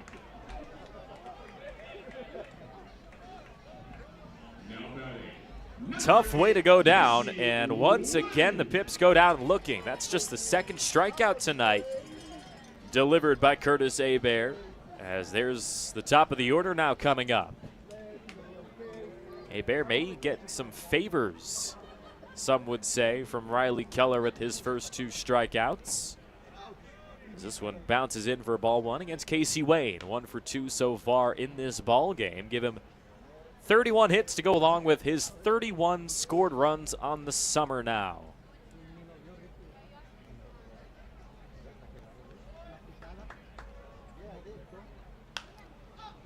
Skies this pitch out of play, just a little bit underneath it. Seemed like he timed it pretty well. Just could not quite square it up. And I mentioned how many times about all these different All-Stars around the West Coast League. We see some on display tonight with Ridgefield, but I think there's one man on the Pippins roster that may have got snubbed for that All-Star, and that's Casey Wayne. Was one of just a few players in the West Coast League by the time the All-Star rosters were announced that had at least 3 or more home runs. He had scored a ton this season and did not get the nod. Obviously, I get that it's really tough to make the All-Star game, especially as an outfielder, as there's so much outfield talent in the West Coast League, but Wayne's numbers have been pretty strong all summer. That one hits him high on the back, and that's not going to feel good. Wayne will wear it to first, and all of a sudden, in a 6-run ball game, the Pips have loaded the bases up with just 1 out against Curtis Hebert. Could be a massive spot in game 1. Drew Johnson, he's already flashed some power tonight with a sacrifice fly and a double. What does he have in his 3rd try? He's been seeing the ball out of Hebert's hand well.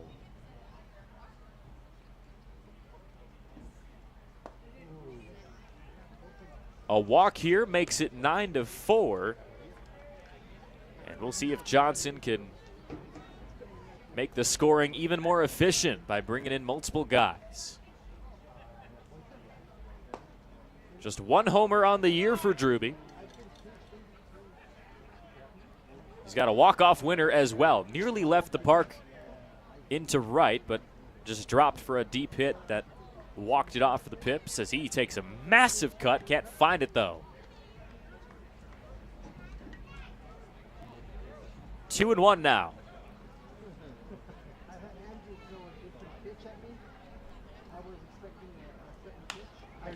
Up the middle, and Deshaun Harris will make the catch. Pips won't test the arm as Johnson lines out for the 2nd out of the inning. Sherman thought about it, but Pips ended up changing their mind, and Dom Longo comes up with the bases juiced.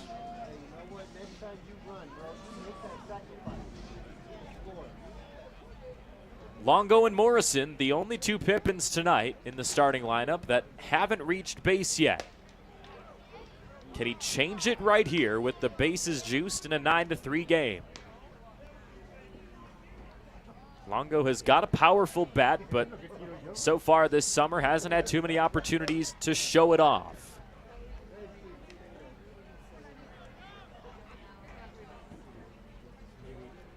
15 hits, hitting just over 290. Coming into this series as Curtis A. Bear delivers a 1-1. That's down and away, 2 balls and a strike.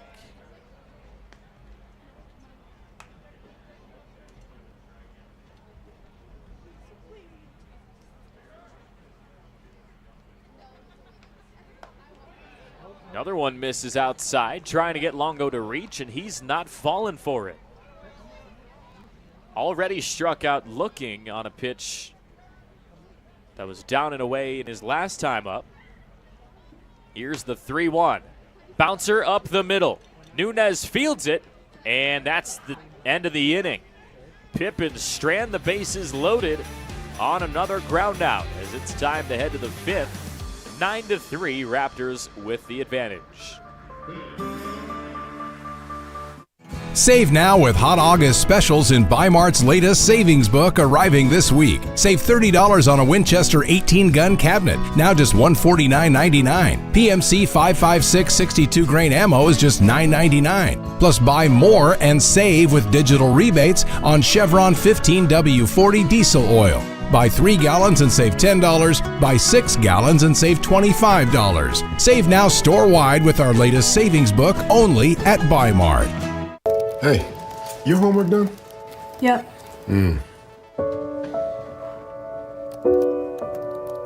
Hey, is your homework done? This kinda is homework.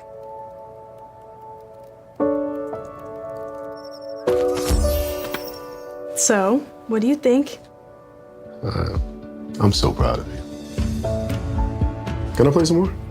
Is all your work done? Washington's Lottery is a proud partner in the goal to promote college and career training. Each time you play, you're helping students statewide. It's a heavy metal blowout as Legends Casino Hotel welcomes the original Headbangers, Quiet Riot, appearing at 8 p.m. on Friday, September 6th. This famous classic rock band from the 80s has rocked venues around the world and is now coming to Toppenish, Washington. Tickets start at just $20 and can be purchased at Ticketmaster.com or the Legends Gift Shop. Don't miss Quiet Riot and come feel the noise live at Legends Casino Hotel. Friday, September 6th. Get your tickets now.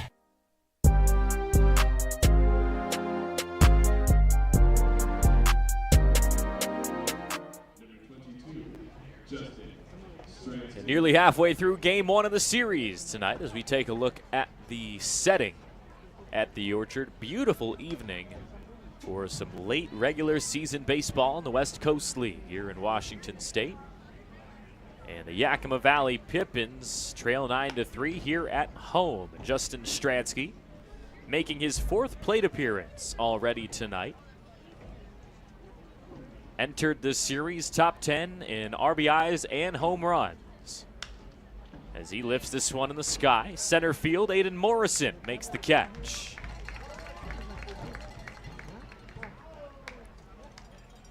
Don't look now, but Lewandowski up there on the mound. 4 straight retired as he tries to put away Hunter Katchke right here.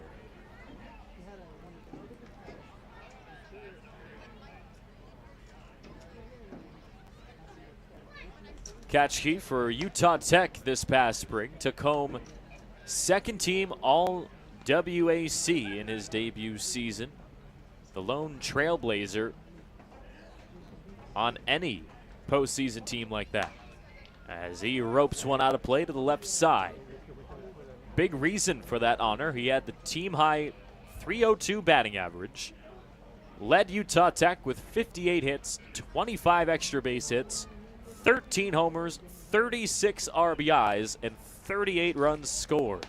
All of those team-leading numbers.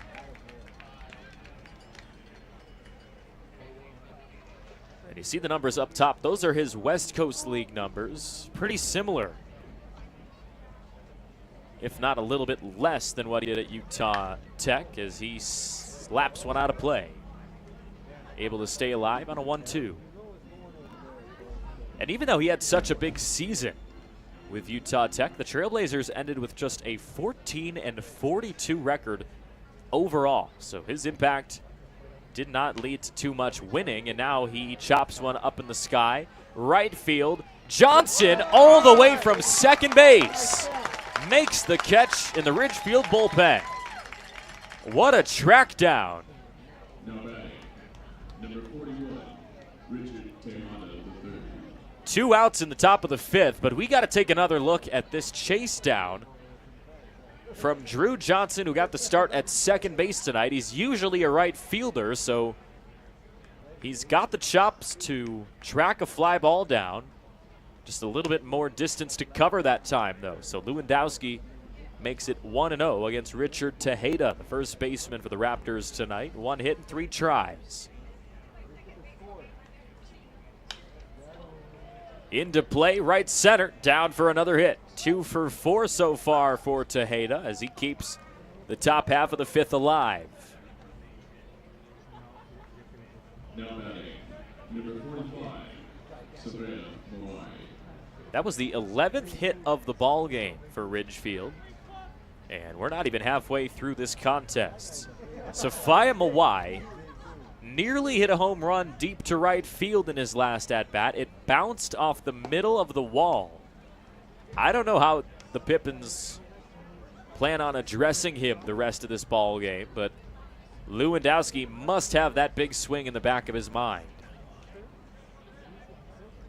And it was by far the most successful inning, even though the bases got loaded last inning, to keep Ridgefield scoreless. That was the first time all ball game that the Pippins defense has been able to do that. And with 2 outs already, a chance to put Moai away for the 3rd. Lewandowski misses again. It's 3-0.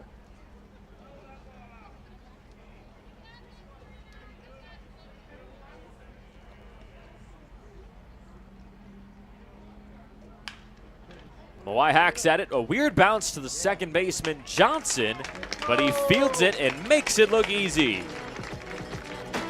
1 hit, no runs, no errors for the Pips as it's time for the bottom of the 5th. 6-run ball game. Can the comeback come now?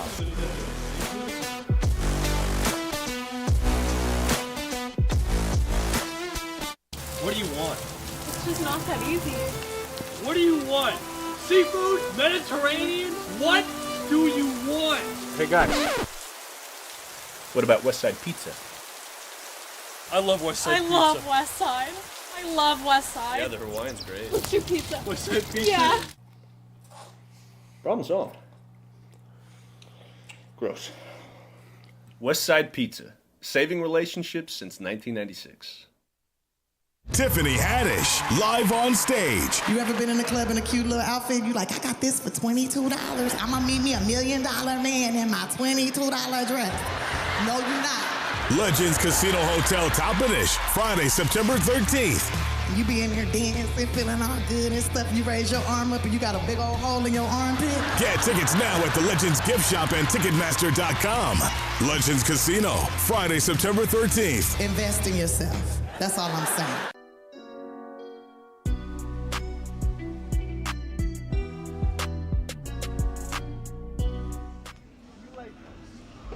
So after a solid defensive portion of this inning, Yakima Valley returns to the plate in the bottom of the 5th, about halfway through this contest, as Angulo, Egan, and Preston Allen will come into the batter's box. New pitcher out there for the Raptors, as it looks like Logan Anderson, the lefty, will take over for Curtis Hebert. His 10th appearance of the summer, and the 6'3" redshirt freshman from the University of Portland takes over for his college teammate. A couple of pilots, the first pitchers of this series. Hebert goes for 4 complete innings and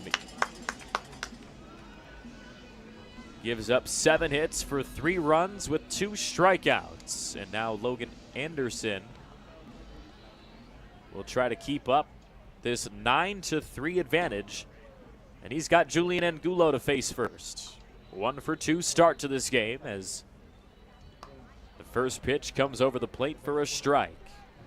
Anderson pitched 2 innings against Yakima Valley on June 12th. was not a favorable stretch for the Raptors in that one. Gave up 2 earned runs, but 4 unearned runs. Tough defensive frame for Ridgefield when they were at home. Angulo stays alive on an 0-2 offering and trails out of play. Pippins left the bases loaded last inning with Dom Longo's ground out, but they've been putting the ball in play pretty well tonight. Already 7 hits as Anderson misses on the outside.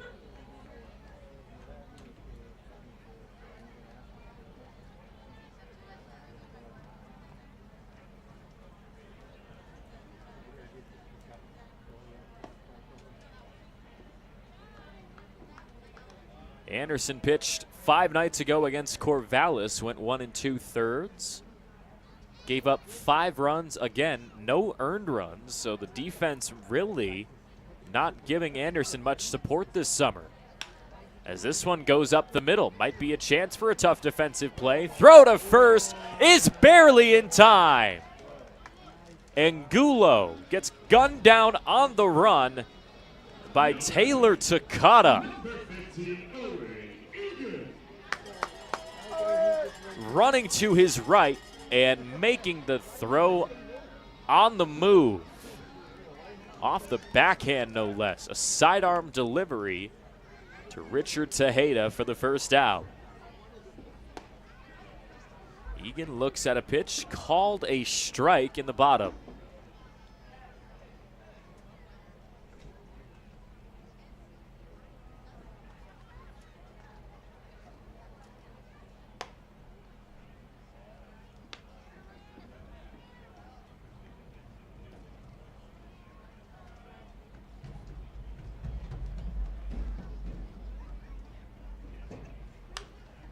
Egan hits the 1-1 offering out of play. Down to his final strike of the at-bat. We'll see what he can do in his first time against Logan Anderson.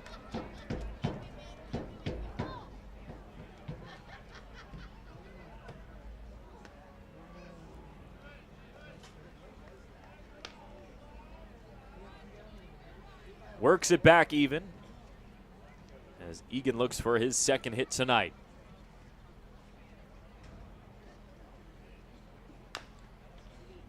Not quite in play that time as it heads to the Pippins dugout. It gets picked up by his college teammate Toussaint Bythewood. A couple of UCLA guys on this Yakima Valley roster.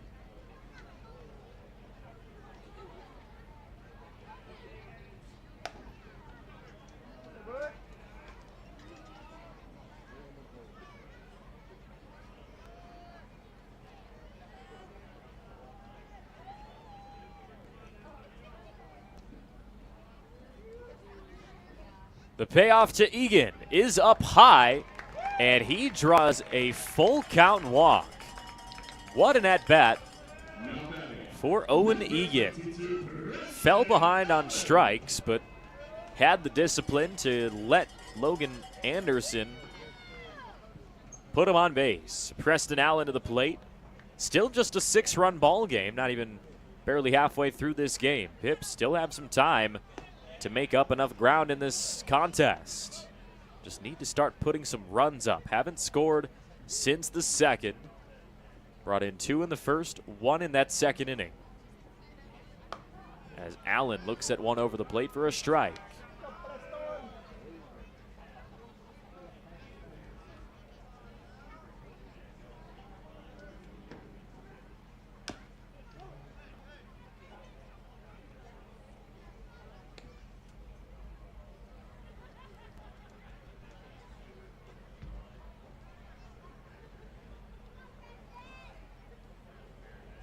Let's look at Logan Anderson's numbers. Strikeout numbers pretty strong. But that 5.10 ERA, proof that Yakima Valley has the opportunity to make a little bit of a run here in this game and work themselves back into it.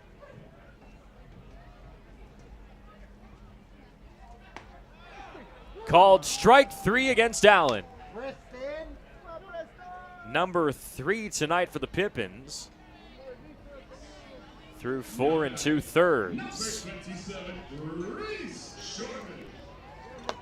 Talking about the runs scored number between these two teams, the Raptors and the Pippins, they're only separated by 6 coming into this series.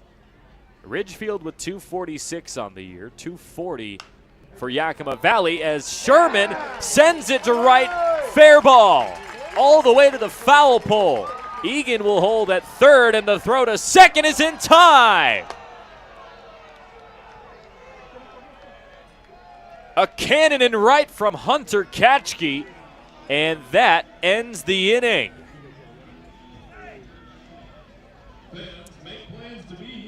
We'll take another look at this track down to the foul pole as Sherman, I guess, just not quite enough speed.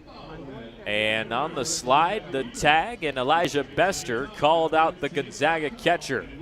So it's time for the 6th, 9-3.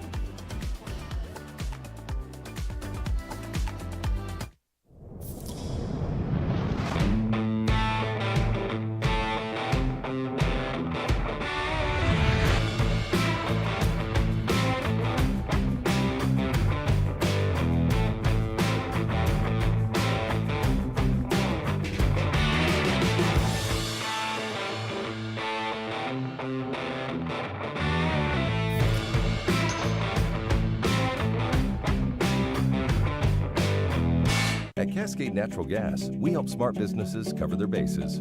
Old, new, and in between. No matter the age of your building, they all benefit from energy-efficient choices. Cascade Natural Gas offers a long list of incentives for energy-efficient upgrades. Upgrades that save your business money every day. Become one of the many Cascade business owners benefiting from the quality, comfort, and savings of energy-efficient upgrades. Join Team Energy Efficiency and take advantage of rebates from Cascade Natural Gas. Who knew it was so difficult to find the right bank? I know. It's so confusing. And checking out your banking options? Oh, sounds overwhelming. It's a cloud of uncertainty. Enough! With Banner Bank, it's easy to manage your finances, and help is here when you need it. Be gone, Cloud! Oh!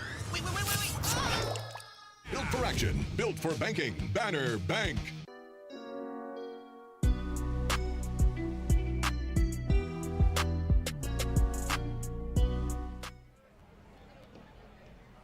Lewandowski ready for his next inning as the first pitch on the ground is short, and Longo makes the throw in time.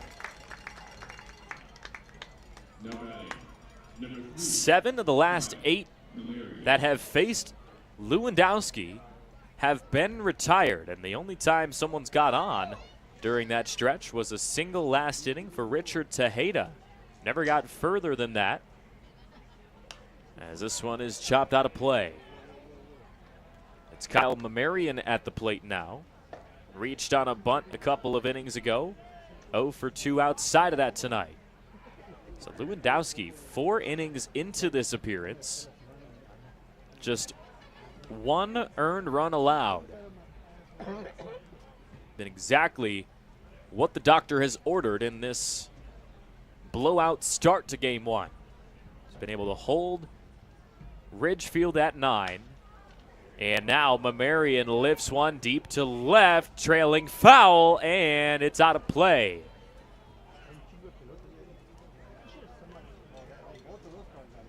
.282 feet out of play.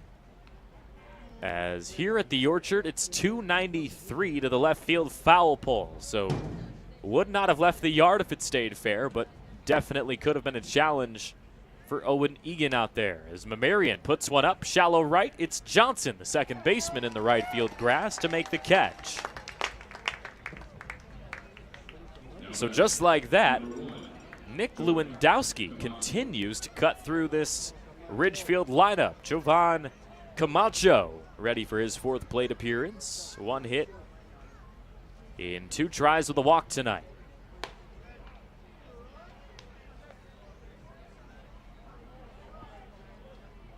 Just his 2nd game of the summer for Camacho, as he looks at ball 2.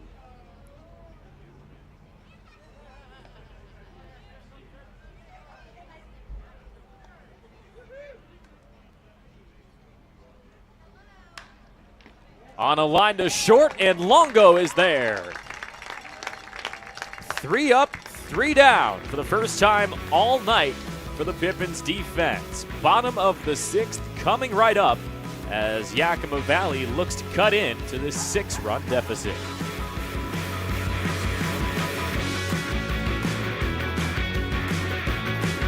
Are you struggling to figure out the best career path or ready for a change? As a 2-time School of Excellence Award winner, Perry Technical Institute offers 14 programs ranging from 5 weeks to 2 years, with 2 AAS degree programs and night course options available. Schedule your tour today and explore all that Perry Tech has to offer. Let the financial aid, careers services, and enrollment teams help put you on the path to your dream career. Find your future now at perrytech.edu or by calling 509-453-0374. It's been a summer of off-road adventures at Legends Casino Hotel, but now we've gone completely off the rails. We're giving away not 1, but 2 winning Gone Wild vehicles in August, including a new Volkswagen Atlas Crossport on the 22nd and a Dodge Ram 1500 Bighorn on the 29th. Just remember to pack your Legends Rewards card to earn entries for a chance to win cash or 2 new off-road adventure vehicles. Then again, if driving around in a 2024 VW Atlas or Dodge Ram Bighorn isn't your bag, you could always just sit on your front porch petting your dog. Yeah, right.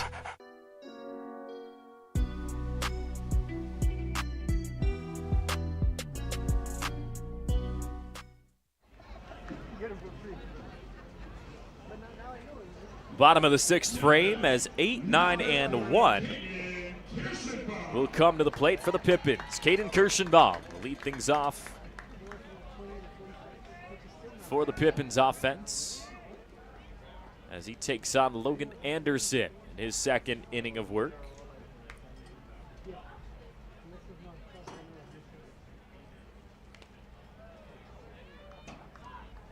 Pips found a 3 up, 3 down top of this frame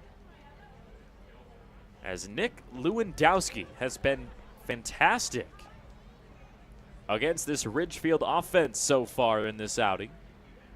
Given the Pippins 4 2/3 innings with just 1 run allowed after 8 of them came across against Tyler Dish earlier on. Ball misses outside. 1-1 to Kirschenbaum now as he looks to stay perfect tonight. A double and a single. And Kirsch came into this series with just 6 hits all summer in league play. And now he slaps one out of play, 1-2. Sun has already started to set in Yakima as it's about 8:30 p.m. Pacific. Some slight breeze on a beautiful night in Washington. The 1-2. Kirschenbaum out of play again. Guys, the ball, come on. Get down.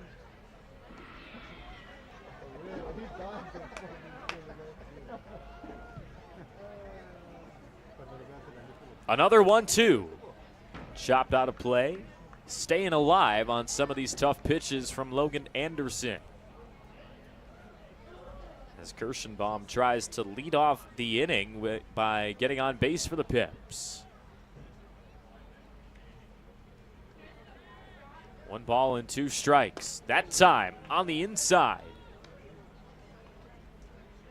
And just an inning ago, Yakima Valley saw Owen Egan in a similar position to Kirschenbaum a moment ago draw a full count walk after getting behind 1-2.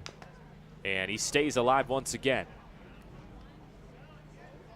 It's got to be tough in these kind of nearly blowout scenarios to stay patient at the plate. I mean, you want to try to do your best to give your team as much support as possible, but sometimes it's just taking a walk. Kirschenbaum chops one to short, and the throw from Nunez in time. First time that the Montana State University Billings product has been retired tonight, and Aiden Morrison will try to follow him up with a little bit more production.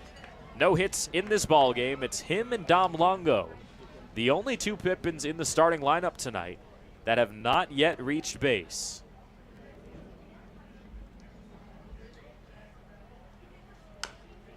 on the ground, left side, and foul.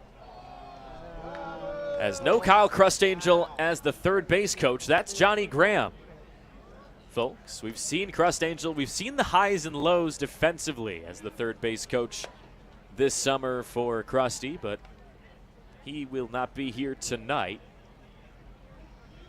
as Morrison waits for a 1-1 offering.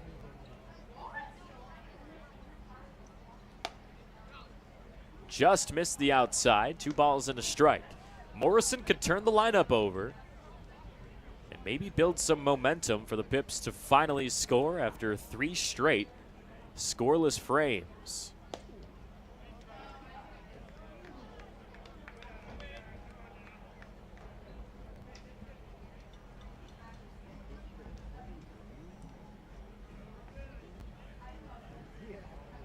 Three-1 offering now. Morrison in the sky. Shallow center field, and Deshaun Harris has to watch it drop.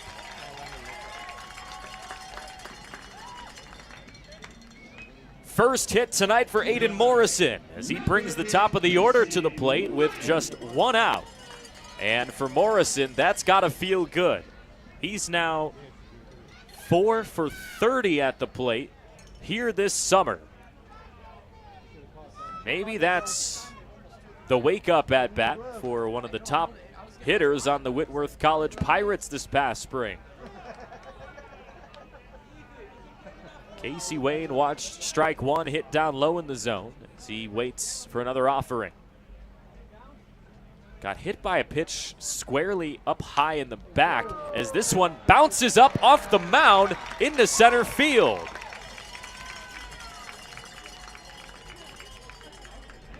Yakima Valley has found their bats in the bottom of the 6th. That's the 10th hit of the ball game for Yakima Valley, but the only real difference on the scoreboard is the score.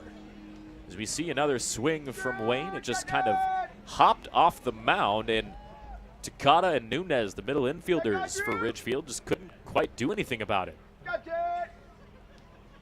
So Drewby comes to the plate with 2 on. Just missed on the outside. Johnson has come up in some major moments for Yakima Valley this summer.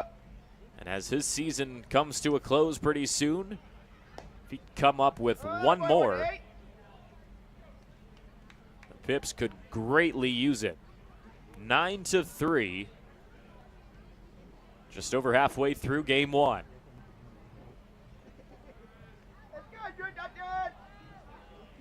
2-0 pitch to Johnson. Out of play. The last time these two teams met in game 1 action, Ridgefield no-hit Yakima Valley in a shutout performance in which the Pippins showed a nice response to with 2 straight wins to take the series at the Ridgefield Outdoor Recreation Complex. But for Yakima Valley, that was their last road series victory, which came back on June 11th through the 13th. Out of play once again, full count now. And for the Pippins, here on July 30th, they'll take 2 more with the Raptors in this midweek matchup, and then head out onto the road one last time against the Portland Pickles here in the 2024 regular season. The payoff pitch to Johnson, softly up the middle, flip to short, and the double play ball ends the inning. What a job by the Ridgefield defense to avoid any tough scenarios. Time for the 7th in Yakima.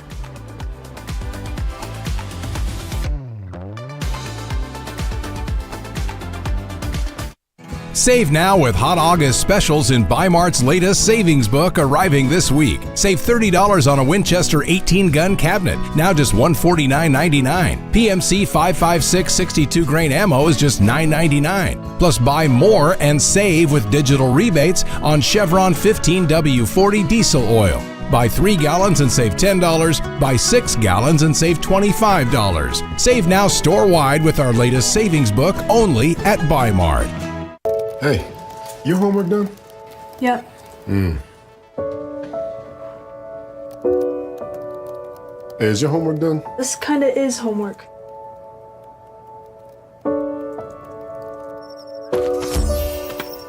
So, what do you think? I'm so proud of you. Can I play some more?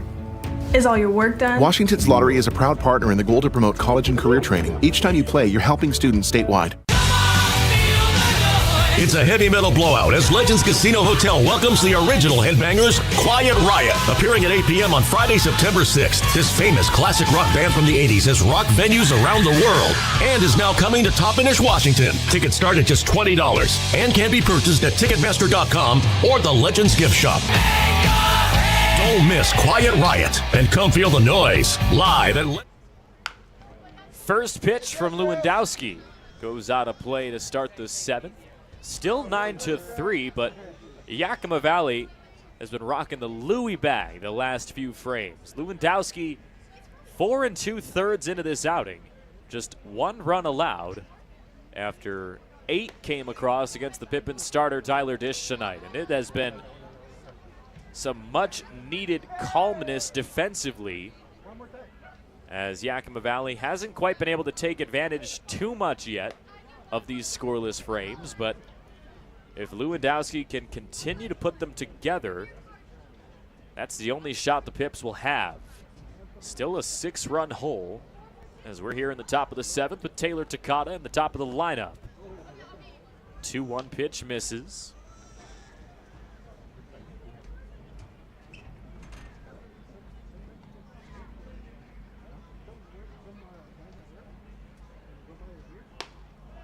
(3-1) comes in up high, as that's the first base runner for Ridgefield since the 5th. A single from Richard Tejeda. The last time anyone stood at that first base bag for the Raptors came in the 5th frame as Lewandowski.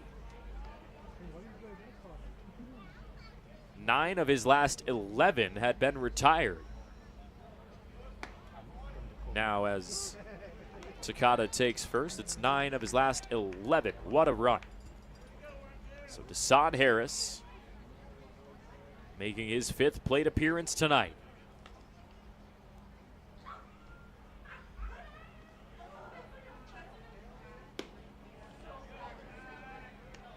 Was a top 500 overall prospect nationally out of high school, according to Perfect Game.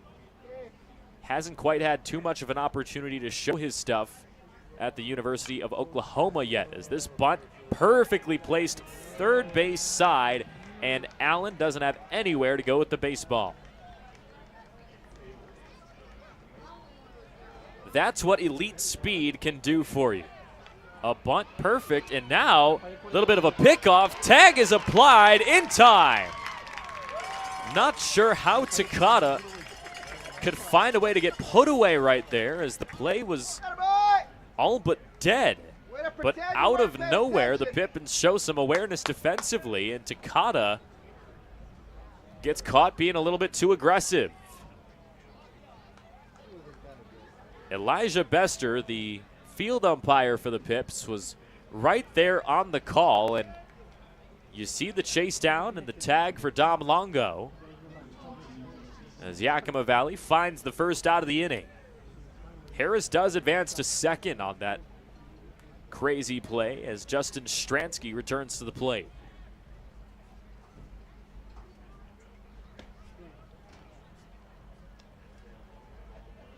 Mentioned all game, all of the success that Stransky has had this summer. Him and Richard Tejeda are 2 of just 6 West Coast League players with double-digit hits over the last week. There's not many guys in a better rhythm at the plate than these two, as Stransky's at the plate now and Tejeda comes up in just a bit. We'll see if we see both of them here in the 7th.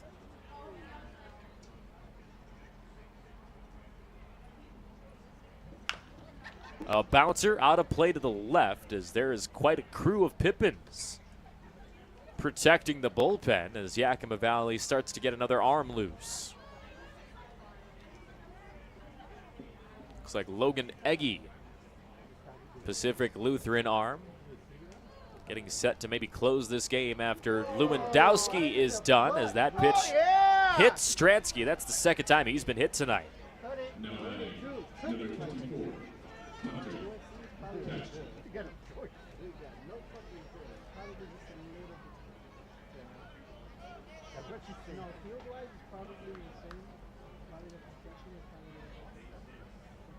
And for Stransky, the run that he's had, 5 of his last 6 games were multiple hit performances.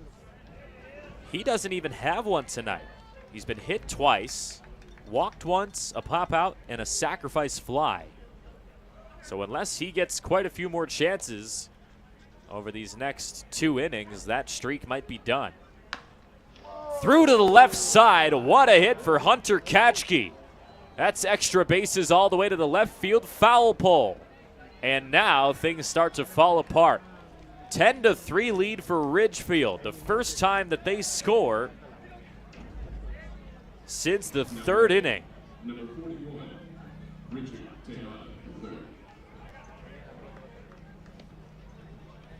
As Deshaun Harris quickly comes around.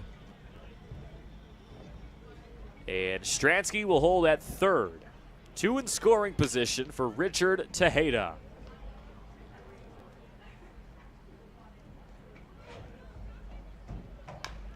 He bounces one over to Allen at 3rd. Throw across the diamond in time. Thought that ball had a chance of going over Allen's glove, but he read it perfectly. So there's 2 down with a very dangerous bat, Sophia Mawai, coming into the batter's box. Grounded out his last at bat, but that's one of the only times that Mawai has put a ball into the grass in the infield. He's been elevating it excellently tonight.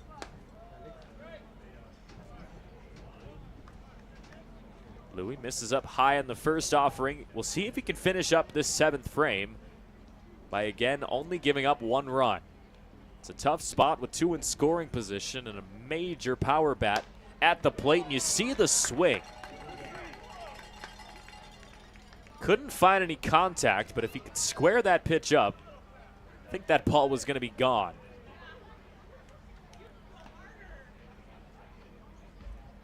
The 1-1 for Louis. Bounces away, and this might score another run. Sherman tries, and it's now 11-3. Stransky comes in to score. As another tough play for the Pips makes them down to 8.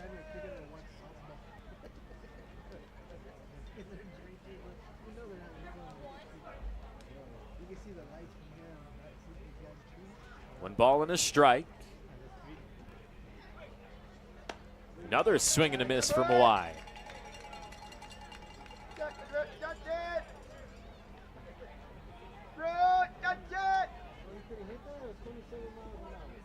Can Lewandowski put the top of the 7th away? 2-2 just misses. Full count against the DH with a man over at 3rd. That's Hunter Katchke. Here it comes. Rope to the right side, but trailing foul.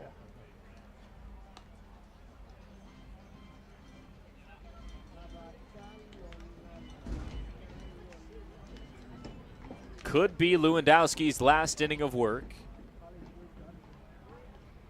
If he can find a way to put Mawai away right here. Up high, ball 4. Tough full count walk after working so hard in that at bat. Nunez to the plate. No hits tonight, but a couple of walks as Lewandowski tries to limit the damage to just 2 runs. First one comes over the plate for a strike. It's been Deshaun Harris and Justin Stransky this inning who've come across. Nunez could make it more with this swing. Pops it up right field. Wayne is there. That retires the side, and the 7th inning stretch comes up, and a really tough scenario for the Pippins. Down by 8 at home.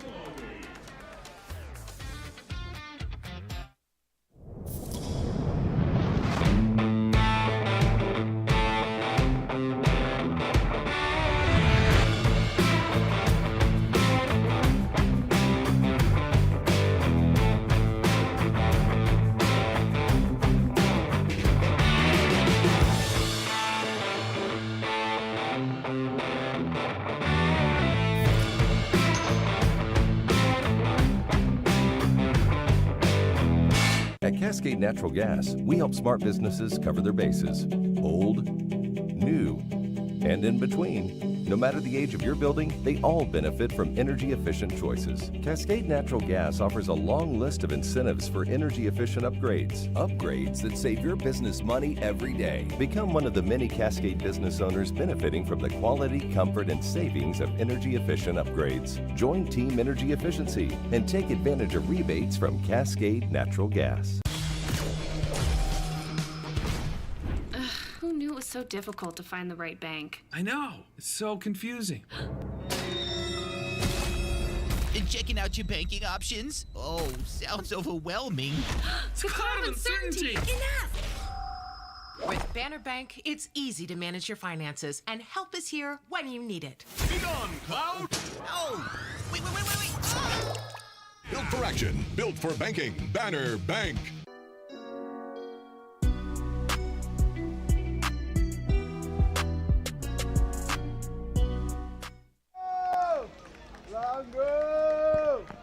Longo will lead things off in the bottom of the 7th as Yakima Valley finds themselves in an 8-run hole here in Game 1. If they drop the game tonight, the postseason chances are going to look tough. Bunt, and the throw is high. Longo takes off for second. Throw all the way to the wall. He's heading to third, and Longo slides in safely.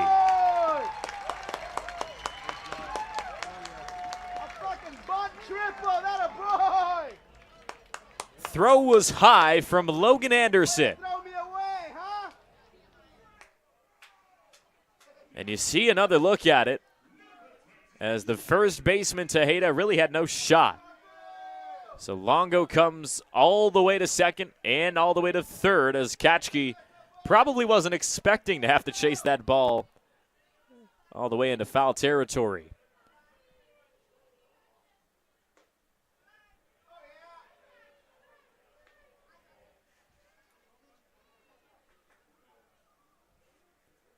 Angulo to the plate.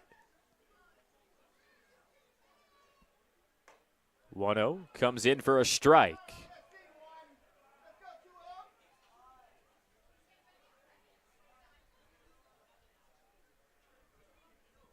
Logan Anderson in his third inning of work in relief of Curtis Hebert.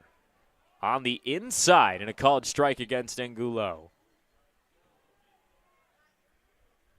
Pips haven't scored since the second inning. It's been a rough game offensively. They've put a ton of hits together, but struggled to bring runs across.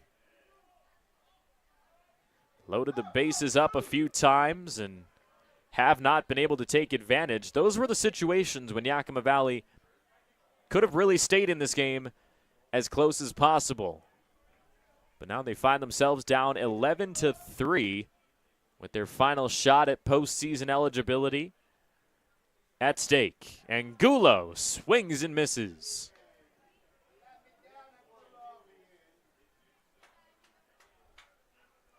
Just the 4th strikeout tonight for Yakima Valley. As Owen Egan will try to find the offense with Dom Longo still waiting at third base. 90 feet from being the 4th run of the ball game. And for the Pippins, the runs allowed have been a major issue this summer. The 2nd most runs allowed in the league coming into this midweek series. 302 of them. Now 313 through 7. They're one of just 2 teams in the West Coast League with more than 300 allowed thus far coming into this series.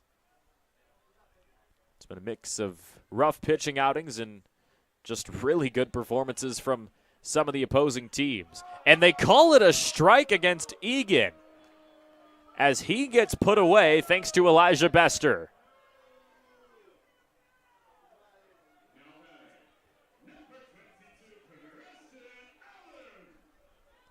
Back-to-back Ks, as we'll take another look at this supposed strike three as Egan tried to pull his bat back.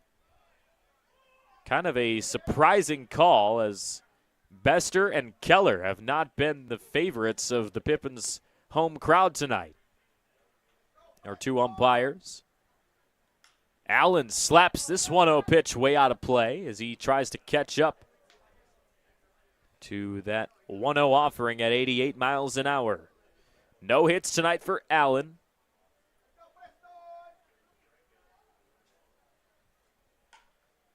Had hits in each of his last 4 outings. On the ground to short, and that ends the 7th frame. So what ended up working essentially as a triple for Dom Longo on the missed throw on a successful bunt. That's all the offense for the Pippins in the 7th. 3 straight get retired to send this game to the 8th.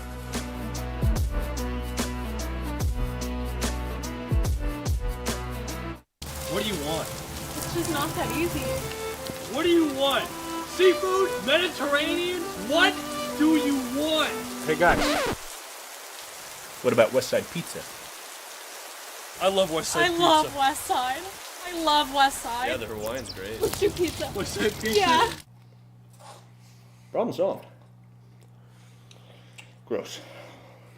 West Side Pizza, saving relationships since 1996.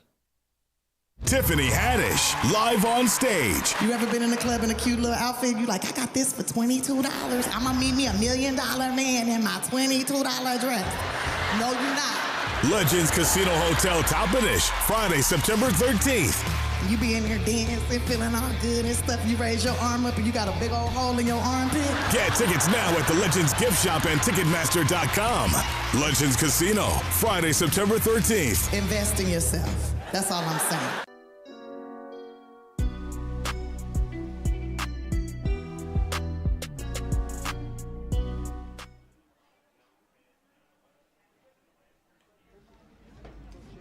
Yakima Valley starts the top of the 8th with their 3rd pitcher of the ball game. It's Logan Egge, making his 4th outing of the summer. 13.50 ERA through 4 innings of work in league play. Last pitched 3 nights ago against the Bend Elks. Went 1 1/3, gave up 4 earned runs on 3 hits and a walk. It was the lone time this summer in which Egge in league play has given up more than a run. Had 2 solid outings against Cowlitz and Walla Walla prior to that, but now he has to come in for these final 2 innings and somehow keep this explosive Ridgefield offense stuck at 11. That's the man right there to do it, Logan Egge. Another good look at the alternate uniforms tonight for Yakima Valley, featuring all sorts of green. So Kyle Mamarian leads the offense off as Egge misses upstairs.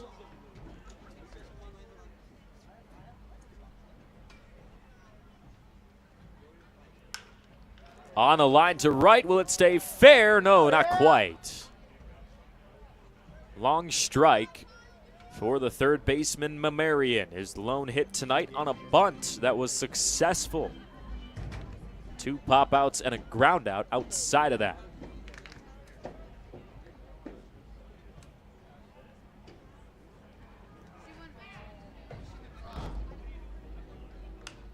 And now he pops this one up, no question about it being in play, and Johnson is able to squeeze it for the 1st out. Gotta say, Johnson has looked good at 2nd base tonight. He's been in the outfield pretty much all season long, but tonight he has shown that he could be a utility type of guy and play in the infield as well. He's made a nice track down all the way to the Ridgefield bullpen. which has got to be at least 40, 45 feet maybe. As this one gets lifted out of play by Javon Camacho. 0-2. The Washington native Logan Egge tries to find 2 more to bring the Pippins offense up in an 8-run hole. 0-2 right back to Egge on a comebacker. He blocks it and makes the throw to first in time. What a job for Logan Egge right there. Got to wonder if he's feeling any pain on that stoppage. Seemed like he may have just kind of smacked it with his glove or his hand. We'll have to take another look at this comebacker on an 0-2 offering. We'll see it in slow motion as well. How about that? Just kind of hit him up on the arm, actually. And that was his throwing arm as well. So Elijah Bester tells Riley Keller they're going to give Egge a little bit of a warm-up, and now seems like he's all set to face Taylor Takata and the rest of the top of this Ridgefield lineup.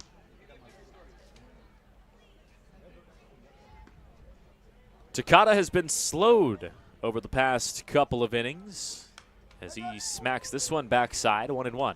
Started today 2 for 2. Scored twice, drove in 2 as well. But since then, no hits. 1-1 from Egge. Comes in, I guess, outside for ball 2.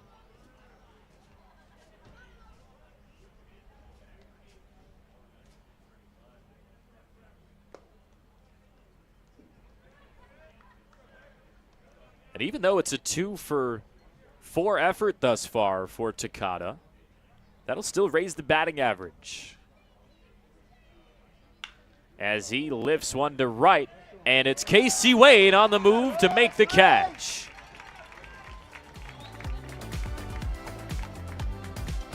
Top of the 8th gets concluded as Logan Egge goes 3 up, 3 down. What an outing so far for him as he brings his offense up, down 11-3.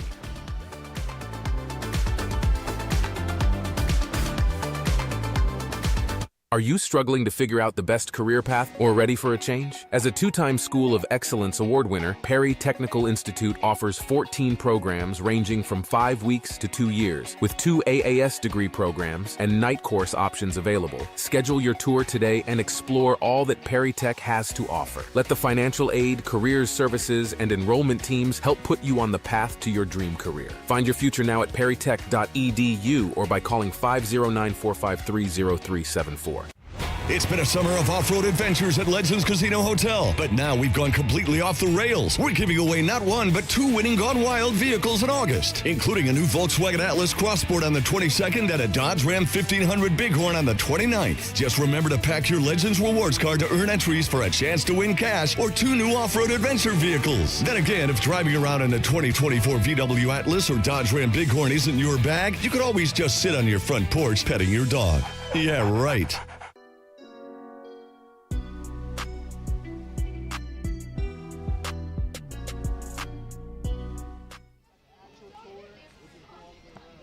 Special shout out to this great Pippins fan in the crowd tonight for Game 1. Birthday turning 102. Taking in this contest. And what a game it has been. High flying in the early portion, but then it's become somewhat of a pitcher's duel in the back half as now a new arm for Ridgefield comes in with Drew Townsend, as he replaces Logan Anderson after 3 innings of work. And Townsend with a 9.25 ERA this summer in 9 appearances. Had a few scoreless outings, but also a few 3-run outings. So it's kind of been an up-and-down summer for this junior from Fresno State, as he takes on Reese Sherman in his first matchup. Misses down and in for ball 1. Sherman tonight's got 2 hits in 3 tries, but was thrown out from right field trying to head to second his last time up.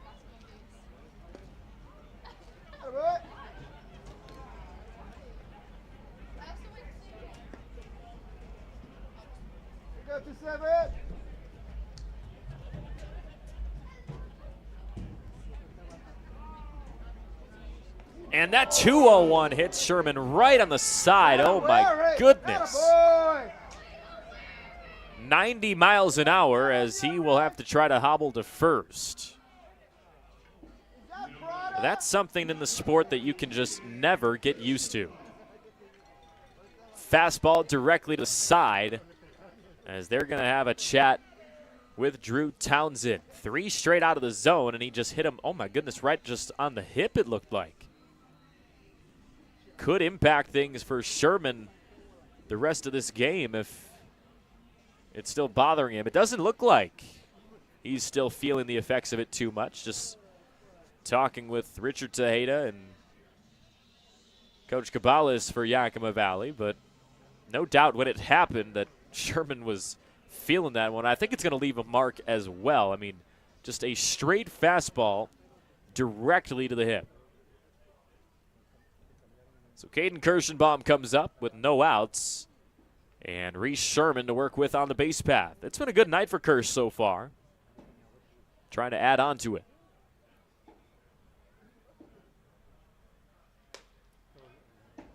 Still can't find the zone for Townsend, 91 miles an hour.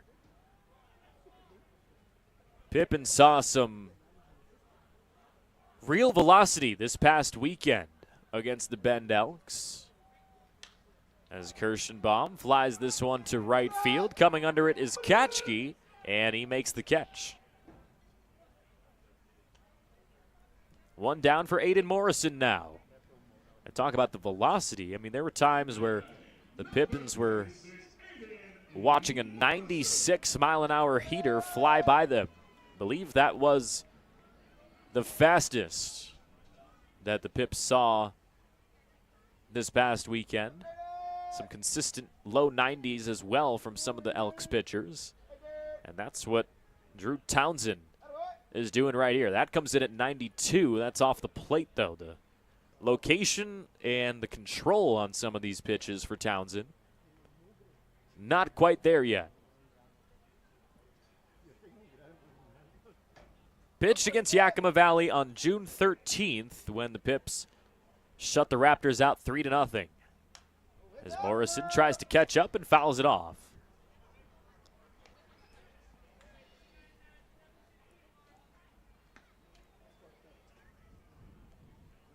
One ball and a strike for the Pippins center fielder.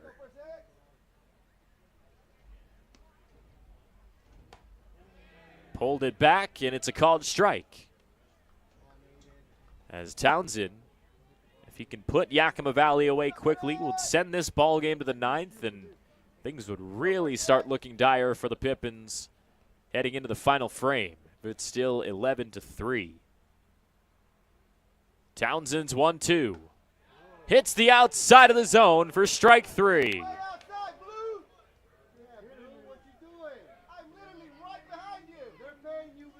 Strikeout number 6 for Ridgefield tonight. Top of the order as Townsend looks for one more out against Casey Wayne to send this one to the 9th. Pips still haven't scored since the 2nd inning.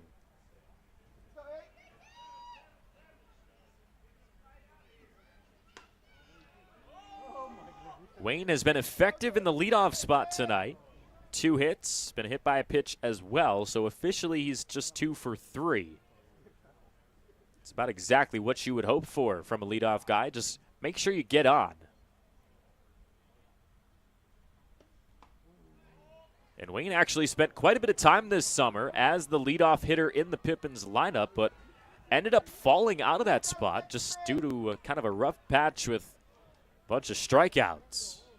So kind of cool to see him back in there late in this season and doing well. 0-2 pitch for Townsend. Misses for ball 1.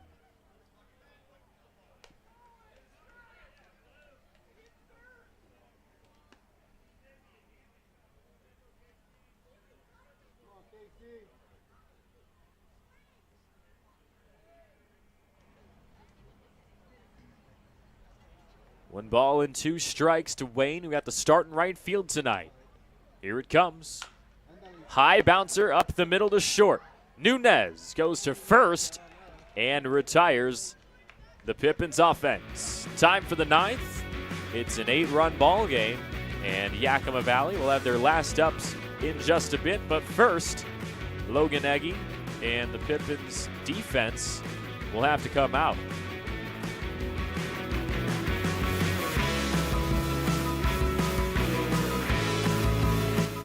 Save now with hot August specials in Bi-Mart's latest savings book arriving this week. Save $30 on a Winchester 18-gun cabinet, now just $149.99. PMC 5.56 62 grain ammo is just $9.99. Plus buy more and save with digital rebates on Chevron 15W40 diesel oil. Buy 3 gallons and save $10. Buy 6 gallons and save $25. Save now store-wide with our latest savings book only at Bi-Mart. Hey, your homework done? Yep.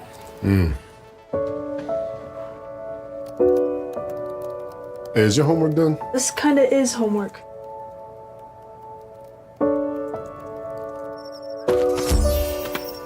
So, what do you think? I'm so proud of you. Can I play some more? Is all your work done? Washington's Lottery is a proud partner in the goal to promote college and career training. Each time you play, you're helping students statewide. It's a heavy metal blowout as Legends Casino Hotel welcomes the original headbangers, Quiet Riot, appearing at 8 p.m. on Friday, September 6th. This famous classic rock band from the 80s has rocked venues around the world and is now coming to Toppenish, Washington. Tickets start at just $20 and can be purchased at Ticketmaster.com or the Legends Gift Shop. Don't miss Quiet Riot and come feel the noise live at Legends Casino Hotel. Friday, September 6th. Get your tickets now.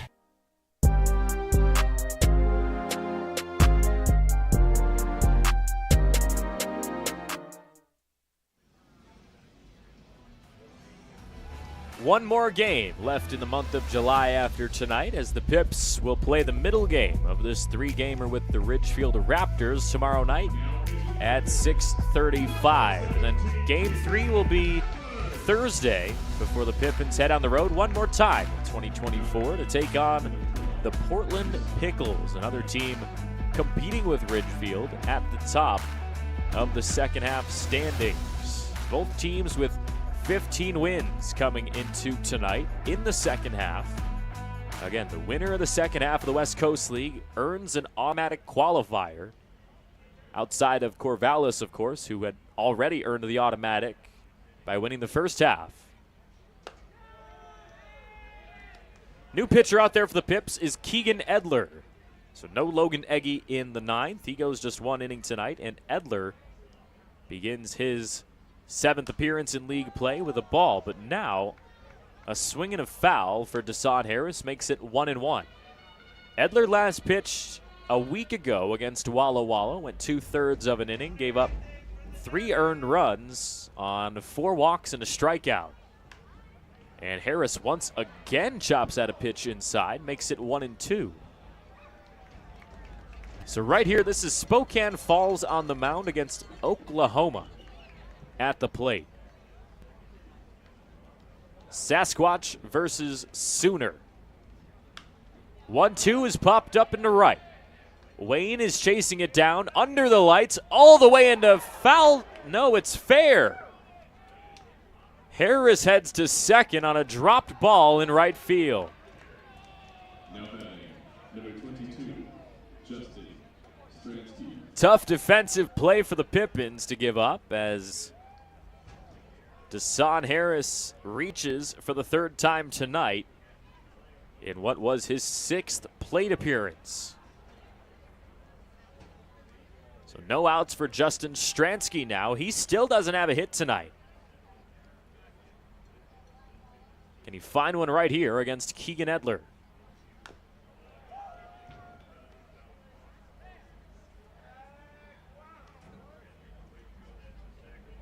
Six straight games with hits for Stransky. 5 of them have been 2 or more. as Edler gets ahead 0-1 against the Ridgefield catcher. On the ground to short. Eats up Longo, and Stransky reaches first. Will it be counted for a hit? I don't think so. But we'll see what the official scoring is, because if it's an error, it won't go down as a hit for Stransky.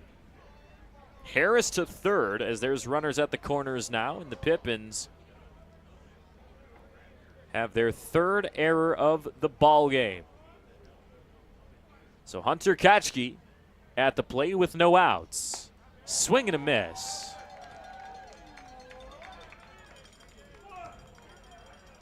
And they do call it an E6 against Longo, so if that's Stransky's last at bat, he'll go down hitless tonight. And obviously, he probably won't care too much about that. He's already scored twice. He's reached 4 times. And his team is up 11-3. 1-1 pitch from Edler. Up the middle, and Longo, it gets past him. Tough play by the shortstop to make, and it's now 12-3. RBI single for Hunter Kachke.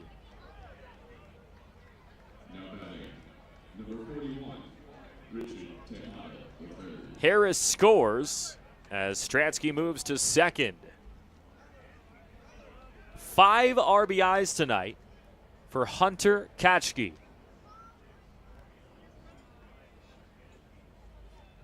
A 3-for-4 ball game for the right fielder. What a performance. First pitch to Tejeda bounces down low for ball 1. He's got 2 hits in 5 tries tonight as Keegan Edler's still looking for an out. Defense didn't give him too much support to begin with, and now some hard-hit balls for the Raptors coming through. As Yakima Valley trails by 9 in what very well could be their final chance to make the postseason, as they needed to win out in order to even have a chance. 2-0, apply.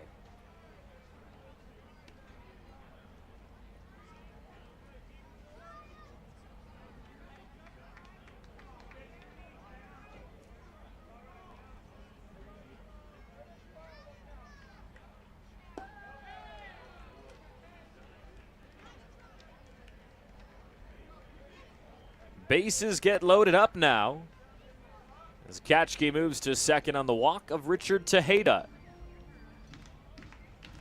So in his debut, Safaya Mawai will come up for his 6th plate appearance here tonight. 2 hits, 2 walks, and a ground out, as Coach Fitzgerald going to come chat with Keegan Edler. It's been a tough inning all around for Yakima Valley. Couple of errors. A single and a walk so far. Still no outs, as I can't think of a more low-pressure scenario for Mawai to come to the plate in. Team is up 9 runs in the top of the 9th. Bases loaded with no outs. We'll see if they let him swing away, already up by 9.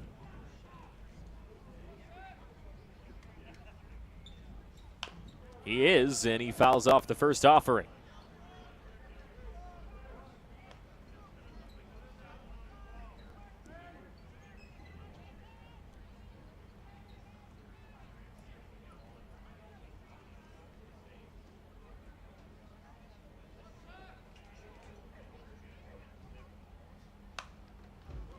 Popped up to the backside. This one's coming toward the press box. And it's into the bleachers now on the ricochet, as there's quite a chase down.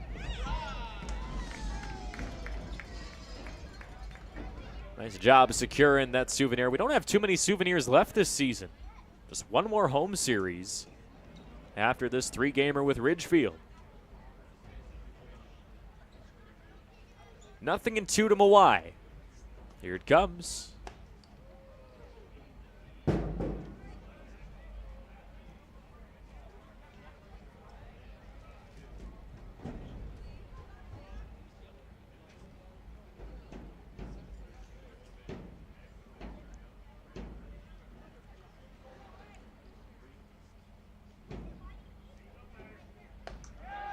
That's a good pitch from Keegan Edler. Off speed to put Mawai away. Now batting, number 15, Julian Nunez.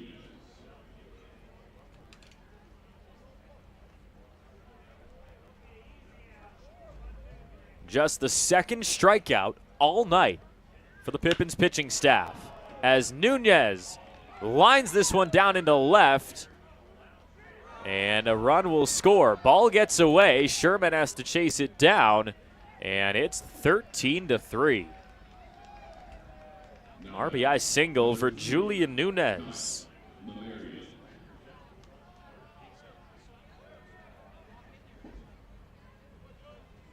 Stransky scores for the third time tonight, and the bases will stay loaded as Kyle Mamarian makes his 6th plate appearance. Edler misses down for ball 1. Yakima native is Keegan Edler, heading into his sophomore season with the Sasquatch of Spokane Falls Community College.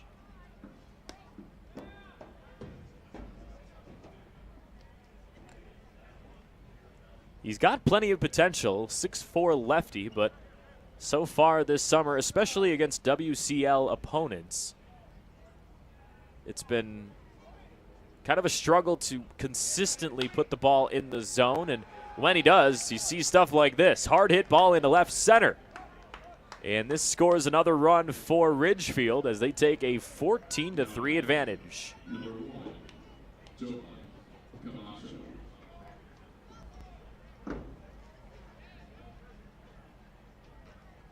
Another RBI base knock, second hit of the night from Mamarian as Jovan Camacho steps into the batter's box, up by 11.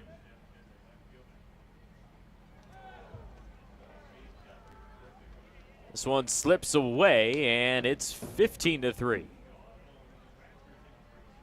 As Camacho had to duck out of the way of that offering, as the bases finally are no longer loaded, but it's not in favor of the Pippins.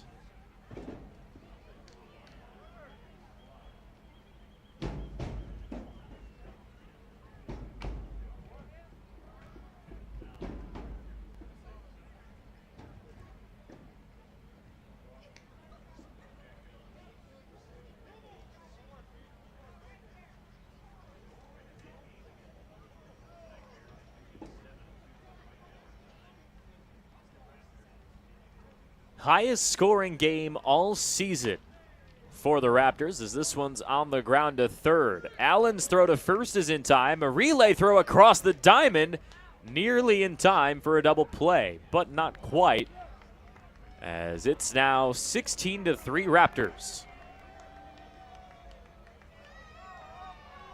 Now batting, number 43, Taylor Takata. Top of the order with Taylor Takata coming to the plate, as the Raptors continue to stay hot at the end of the season.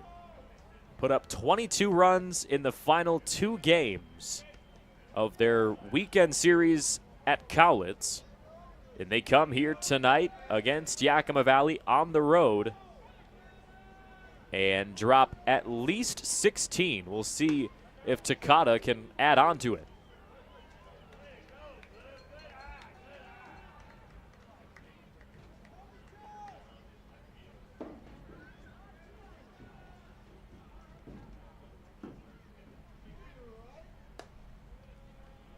What a turnaround for this Ridgefield team. I mean, they started the year, opening night, they dropped their first game 12-0 to the Portland Pickles. And they've turned that around into a potential second half of the summer title in the South Division. They even dropped game 2 5-0. That was a 17-0 start in favor of Portland over Ridgefield. But they have completely flipped the switch since 4th of July. There has been some magic running through this Raptors organization. Runners at the corners as Ridgefield bats around for the second time tonight.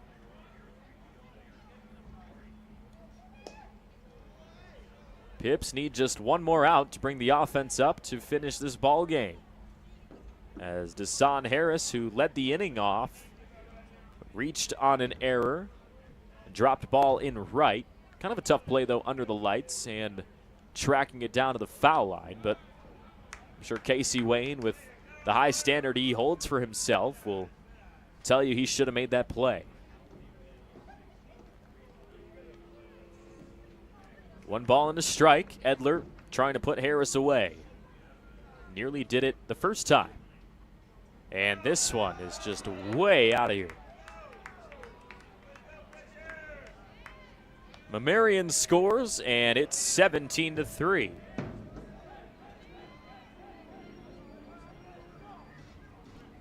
Takata takes a stroll to second on that wild pitch, as it's now 2-1 to Deshaun Harris.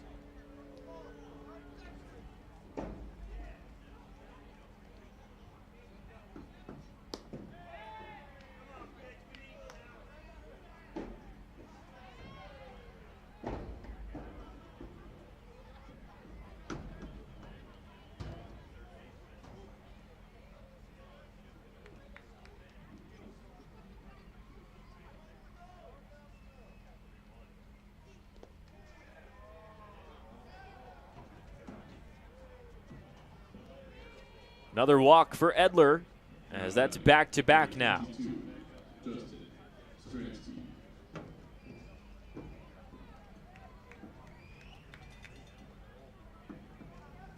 Third walk of the inning as Yakima Valley really struggling with the free passes once again tonight. Stransky to the plate, facing Edler for the second time this inning. That time he can't clip the outside of the zone. It's 1-0.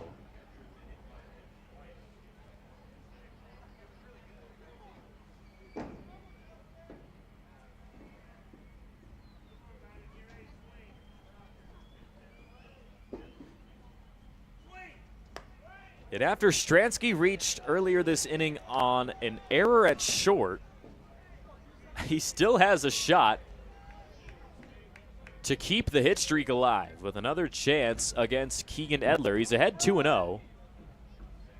As here it comes over the plate, that time for a strike.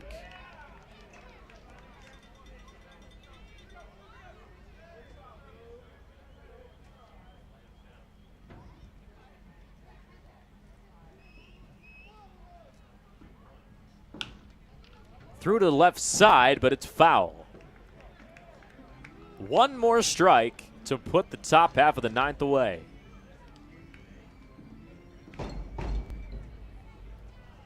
It's been one of those games for Yakima Valley.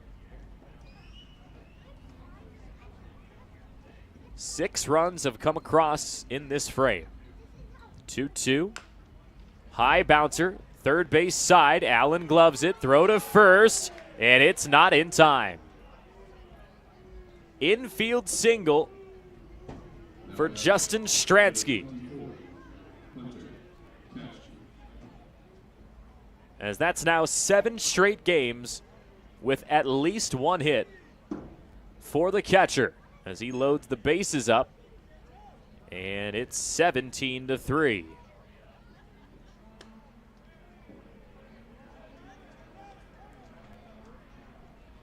Katchke already added one of the runs earlier this inning. As we see a look at Stransky over there. Usually wears number 6, we were told. But with these new jerseys, he's rocking 22.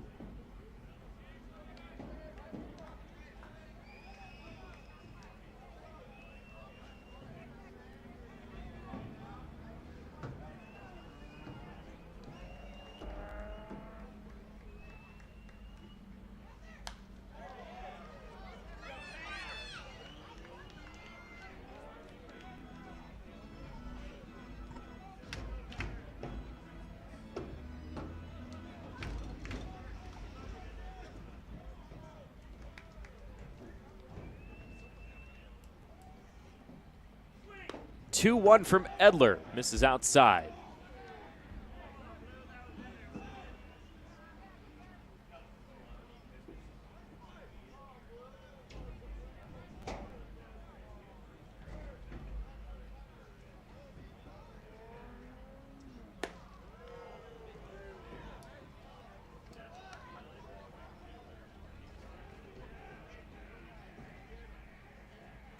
Now batting, number 41, Richard Tejada, the third.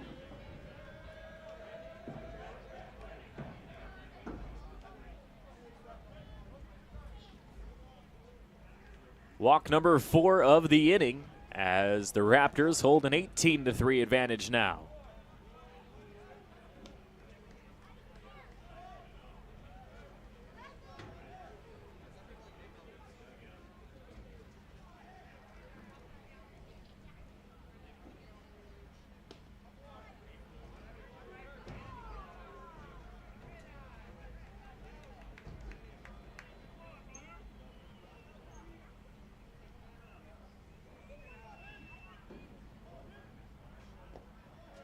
Nearly hits Tejada on the foot as Edler still looking for a pitch in the zone.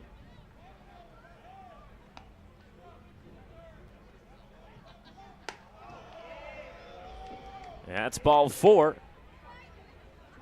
And that's another run scored for the Raptors. It's Deshaun Harris for the second time this inning as Ridgefield takes a 19-3 lead.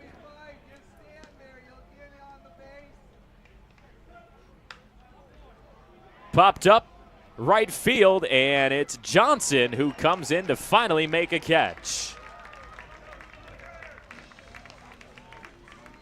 A brutal ninth for the Pippins defense as they head into the bottom, down by 16.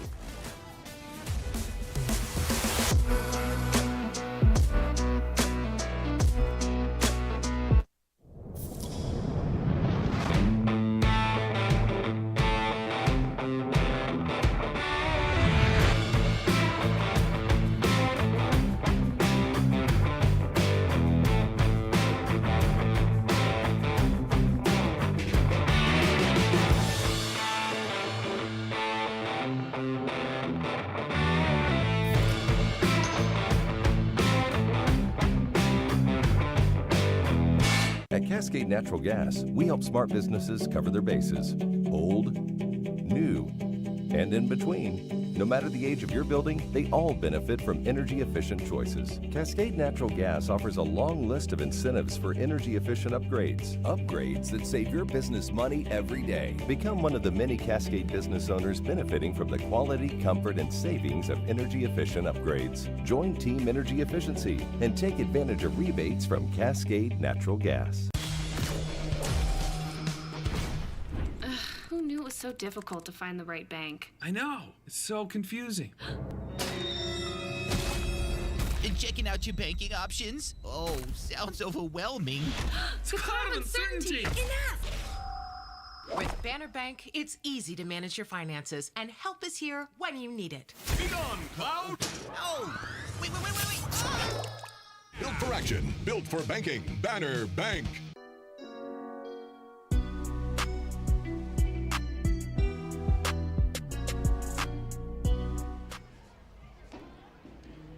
Now batting, number 10, Bottom of the ninth, Yakima Valley trails 19-3 here at home in Game 1 of this series. As the Pips look to close down Game 1 as Drew Townsend, still out there on the mound, came in last inning. He'll face Drew Johnson to start things off and misses down and away. It was 8 runs in the top of this inning after it was already kind of a blowout throughout this Game 1. Johnson sends one nearly fair down the third base side. Ends up going foul, though, so it's 1-1. Ridgefield took the early advantage with a 7-run second inning. Nick Lewandowski came in, quieted it down, for the middle portion of this game, but then 2 in the 7th and then 8 in the 9th really put this one in a tough position. So a 1-1 offering to Johnson, swing and a miss. Pippins needed to win out in order to put together a chance at postseason eligibility, but it is looking rough in the bottom of this 9th. The 1-2. And that's a called strike 3 on the inside.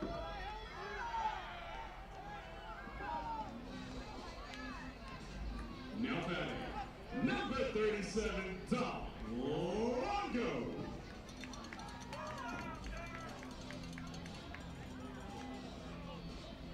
So Dom Longo to the plate with 1 down.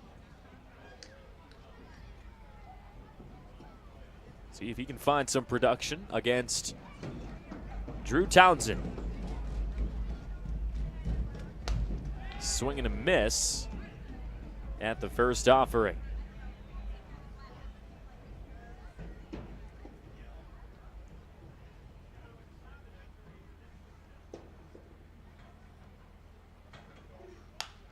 Right back up the middle, past the glove of Townsend, as Longo finds his second hit tonight and keeps the Pippins offense, bringing Julian Angulo to the plate. Nice swing back up the middle from Longo right there. Reached on a bunt in his last at-bat, and then that time he didn't have to bunt. He was just swinging away and still found the same success.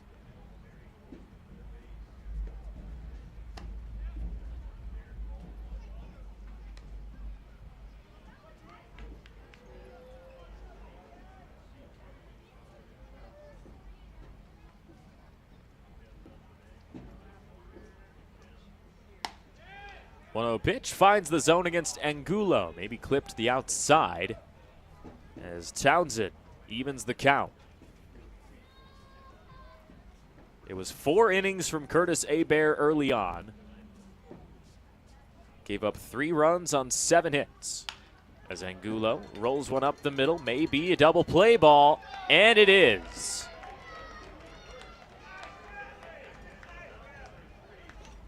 That does it for the first game of this 3-game series between the Pips and the Raptors, as it is a 19-3 rout as Ridgefield wins their 16th game of the second half of the summer. And Yakima Valley falls to 17-29 on the year. Tough first game. Pips needed to win out the rest of the year to put together a postseason chance. And it had to start with Ridgefield, the team that they had to try to overtake for the postseason opportunity. And it's not looking like it will happen after all. So now the mindset has to change over these final 8 games as Yakima Valley tries to carry on the rest of the season. Game 2 tomorrow night, 6:35 p.m. start time from the Orchard. As once again, your final score, 19-3, and Yakima Valley will have another one tomorrow. As this is Jake Schrantz signing off